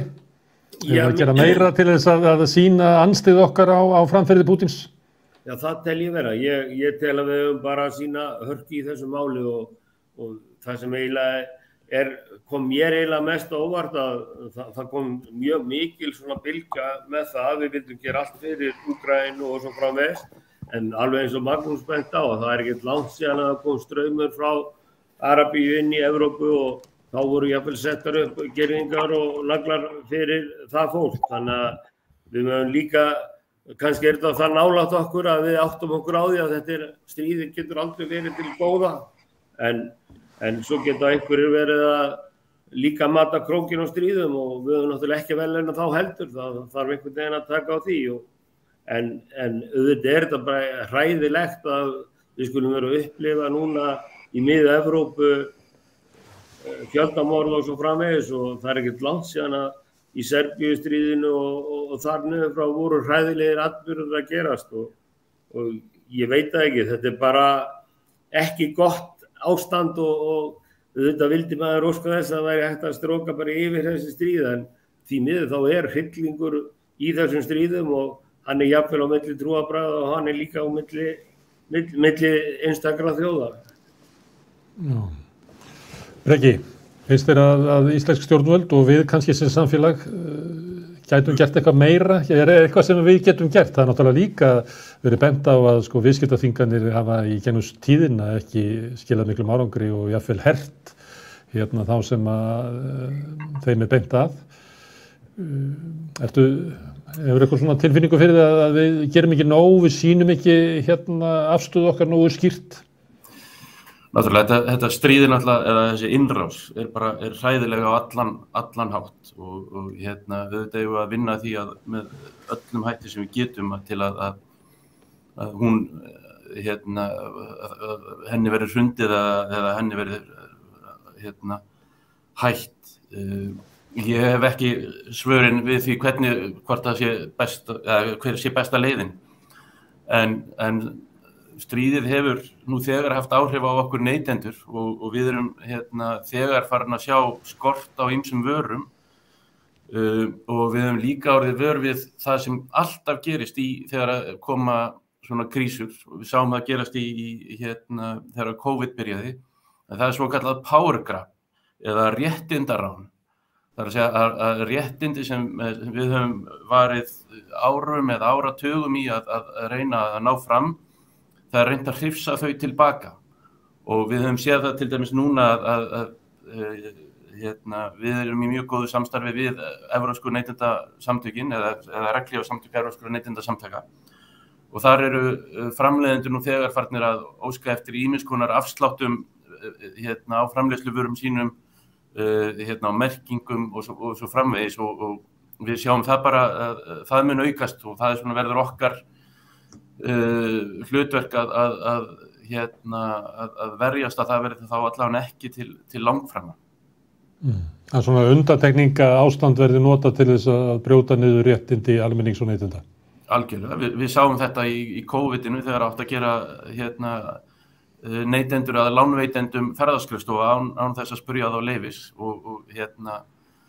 brjóta þar með stjórnarskrána. Það kom fram frumvarp þess efnis sem við sem betur fyrir náðum að hrinda, en við erum að sjá þetta svona þrýstingin aukast framleiðanda megin og atvinnulífs megin að þar eru komnar fram óskir hitt og þetta sem gengur á réttindi sem við höfum varið árum og áratugum í að ná fram. Hjördís, getum við gert eitthvað meira til þess að stöðva stríðið eða sigra Pútín? Þetta náttúrulega stór spurning sem erfitt að svara en ég fagna því að íslenskt samfélag er opið fyrir fólki á flótta og ég held að þjóðin hafi svolítið sameinast í því að taka vel á móti flóttafólki frá Úkraínu. Það hefur ekki alltaf verið slík stemning í kringum flóttafólk sem er að flýja stríð og enn einu sinni erum við að sjá þessa gríðarlegu grimmd sem fylgir stríði. Nú er þetta stríð náttúrulega mikið nær okkur heldur en þau stríð sem hafa verið í gangi á undanförnum, þannig að við getum kannski ekki eins mikið lokað augunum fyrir því eins og við höfum gert gagnvart stríðinu í Sýrlandi og þeim slóðum öllum og það hefur nú þetta verið í umræðunni að vísa sendiherranum heim og ég held að það sé nú kannski til skoðunar. Ég meina hann virðist vera hér til að fylgjast með því sem sagt sé og títtnefndur ráðherra hér í þessu viðtali krafin afsökunarbeiðni á einhverju sem hann sagði Pútín en já, ég held að það sé eitthvað sem að menn eigi að skoða alvarlega það er svona, hvað maður að segja, það er svona skýr skilaboð allavega að senda herran heim. Jafnvel þó að það kom okkur illa í tilbaka, það náttúrulega bara þannig ef allar svona ákvarðanir sem eru teknar, hvort sem eru efnahagslegar eða í sambandi við útflutning og annað að það slægir okkur tilbaka en við verðum kannski bara að þola það. Við getum ekki spilað frítt í þessu samfélagi þjóðanna sem við erum þáttakendur í. En hvað við getum gert meira, ég vildi að ég vissi svari við því og ég er hins vegar ekki bjartsýn á að þetta sé stríð sem að síðan eitt að fara að taka enda. Ég bara hef svolítið þá sýn og áhyggjur að þetta muni dragast á langinn og bara færast yfir stærra svæði. Þess að ég sé neitt sérfræðingur í hernaðarmálum þá óttast ég það dálítið mikið og það er auðvitað kannski, við erum farin að sjá eins og framkom áðan að þjóðir svona aðeins farnar að nýta hver í aðra eins og í Pólverjana og Ungverjana og svona þannig að það er svona ákveðin hætta kannski að sjóða upp úr meira að mínu viti. Þetta er kannski ósakett spurning og allt of stór að spyrja ykkur hvernig eigi að stöðva stríð því að það hefur engi getað svarað því síðan bara í árdaga. En ég spurði áðan Hjördís hvort þið kosið skólamál, verður kosið húsnæðismál fyrir austan? Já, ég hugsa það nú, allavega í því sveitarfélagi sem ég bý, það er mikið rætt skipulagsmál og það er ekki búið að skipuleggja svæði fyrir byggingar svæði fyrir framtíðina og hefur verið mikið í umræðunni meðal annars vegna hugmynda þéttingu byggðar og það er töluverð ólga í kringu það. Já, ég held að bara á öllu Austurlandi þar vantar mjög mikið húsnæði og veit ekki hvort að sveitarfélögin hafi kannski ekki verið nógu öflug í því að vera þáttakandi í því að greiða fyrir því að byggja upp húsnæði. Ef við horfum til dæmis á Bjarg sem er byggingafélag sem að var samið í kjarasamningu fyrir 6 árum síðan að þeir eru ekki að byggja neinstaðar á svæðinu. Sveitarfélögin samkvæmt þeim lögum sem gilda byggingar Bjargs þau þurfa þar að koma inn með framlög oft í formi lóða eða slíkt, ég held að það sé 12% og ríkið 8% og það er hvergi á okkar svæði verið að byggja neitt eða ég veit ekki til að það sé heldur í undirbúningi að það sé verið að fara af stað með slíkt leiguhúsnæði. Það vantar auðvitað allstaðar meira leiguhúsnæði og til dæmis sveitarfélagið Hornafjörður, þar sem að ég bý nú, að þeir hafa verið að selja frá sér íbúðir sem sveitarfélagið á og skýtur nú svolítið skökku við í að þar sem vantar leiguhúsnæði þar sem sveitarfélagið að selja húsnæðið. En svona skammtíma hugsun einhver, þetta kannski svipað með bankana, ég veit það ekki. Hilmar, heldur þú að verði kosið húsnæðismál? Er það stóra hagsmunamálið sem að er í ólestri? Já, það eitt af þeim málum sem er í ólestri og það náttúrulega þegar það slík vöntun og ungt fólk til að borga mjög hátt verð fyrir íbúðir og svo ég taki það nú fram að það sést ekki launum iðnaðarmanna að þá mjög óeðlilegt að það sé einhver skortstaða og svona lítið framboð og ef við erum svo að sjá hagvöxt og verulegan aukning aftur á ferðamönnum þá gætum við bara séð sama trendið að fullt af íbúðum fari inn á leigumarkaðinn í gegnum Airbnb og svo framvegis og framvegis. Þannig að ég tel að það þurfi að setja verulegt magna á lóðum og setja kraft í byggingar á næstu 2-3 árum. Breki, í lokina því að ég veit að þið eru með leigjenda þjónustu, það er þetta leigjendur sem að lendi í vandræðum, geta hringt í Neytendasamtökin. Upplifir þú að ástandið á leigumarkaði sé í samtök leigjenda lýstu við neyðarástandi? Töldu að ástandið væri hryllilegt á leigumarkaði? Hver er svona reynsla ykkar sem að eruð í heyrið frá leigjendum reglulega?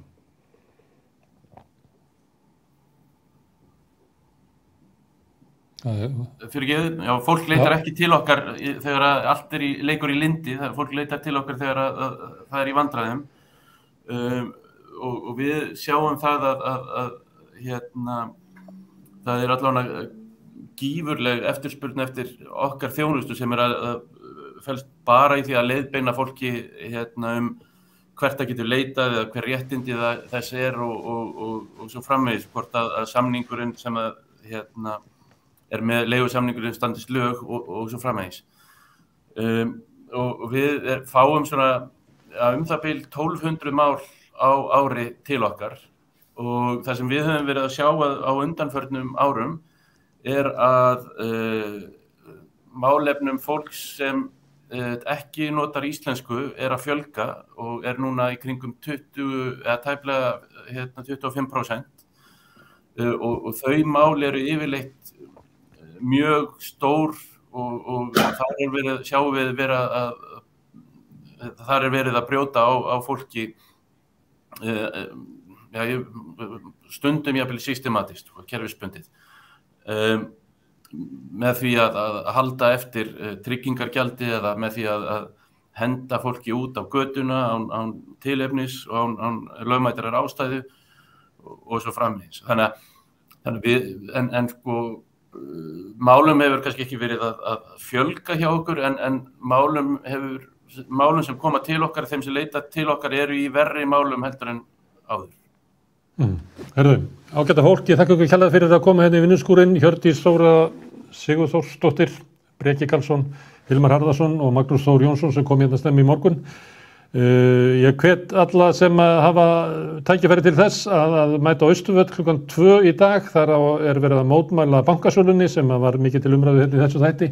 Ég hvet líka fólk til þess að styðja samstöðuna með því að læka þennan þátt, læka síðu samstöðuna bæði á Facebook og á YouTube og þeir sem að viljið styrkja samstöðuna með því að vera eins konar áskrifandi, það kostar svona eins og 2 kaffibollar á mánuði. Þið getið gengið í Alþýðufélagið, það er gert með því að fara inn á samstöðin.is með engum íslensku staf, heldur bara samstöðin.is. En ég þakka gestum mínum aftur kærlega fyrir og þeir sem að stöldru hérna við og hlustuðu og óska ykkur góðra helgar. Takk fyrir.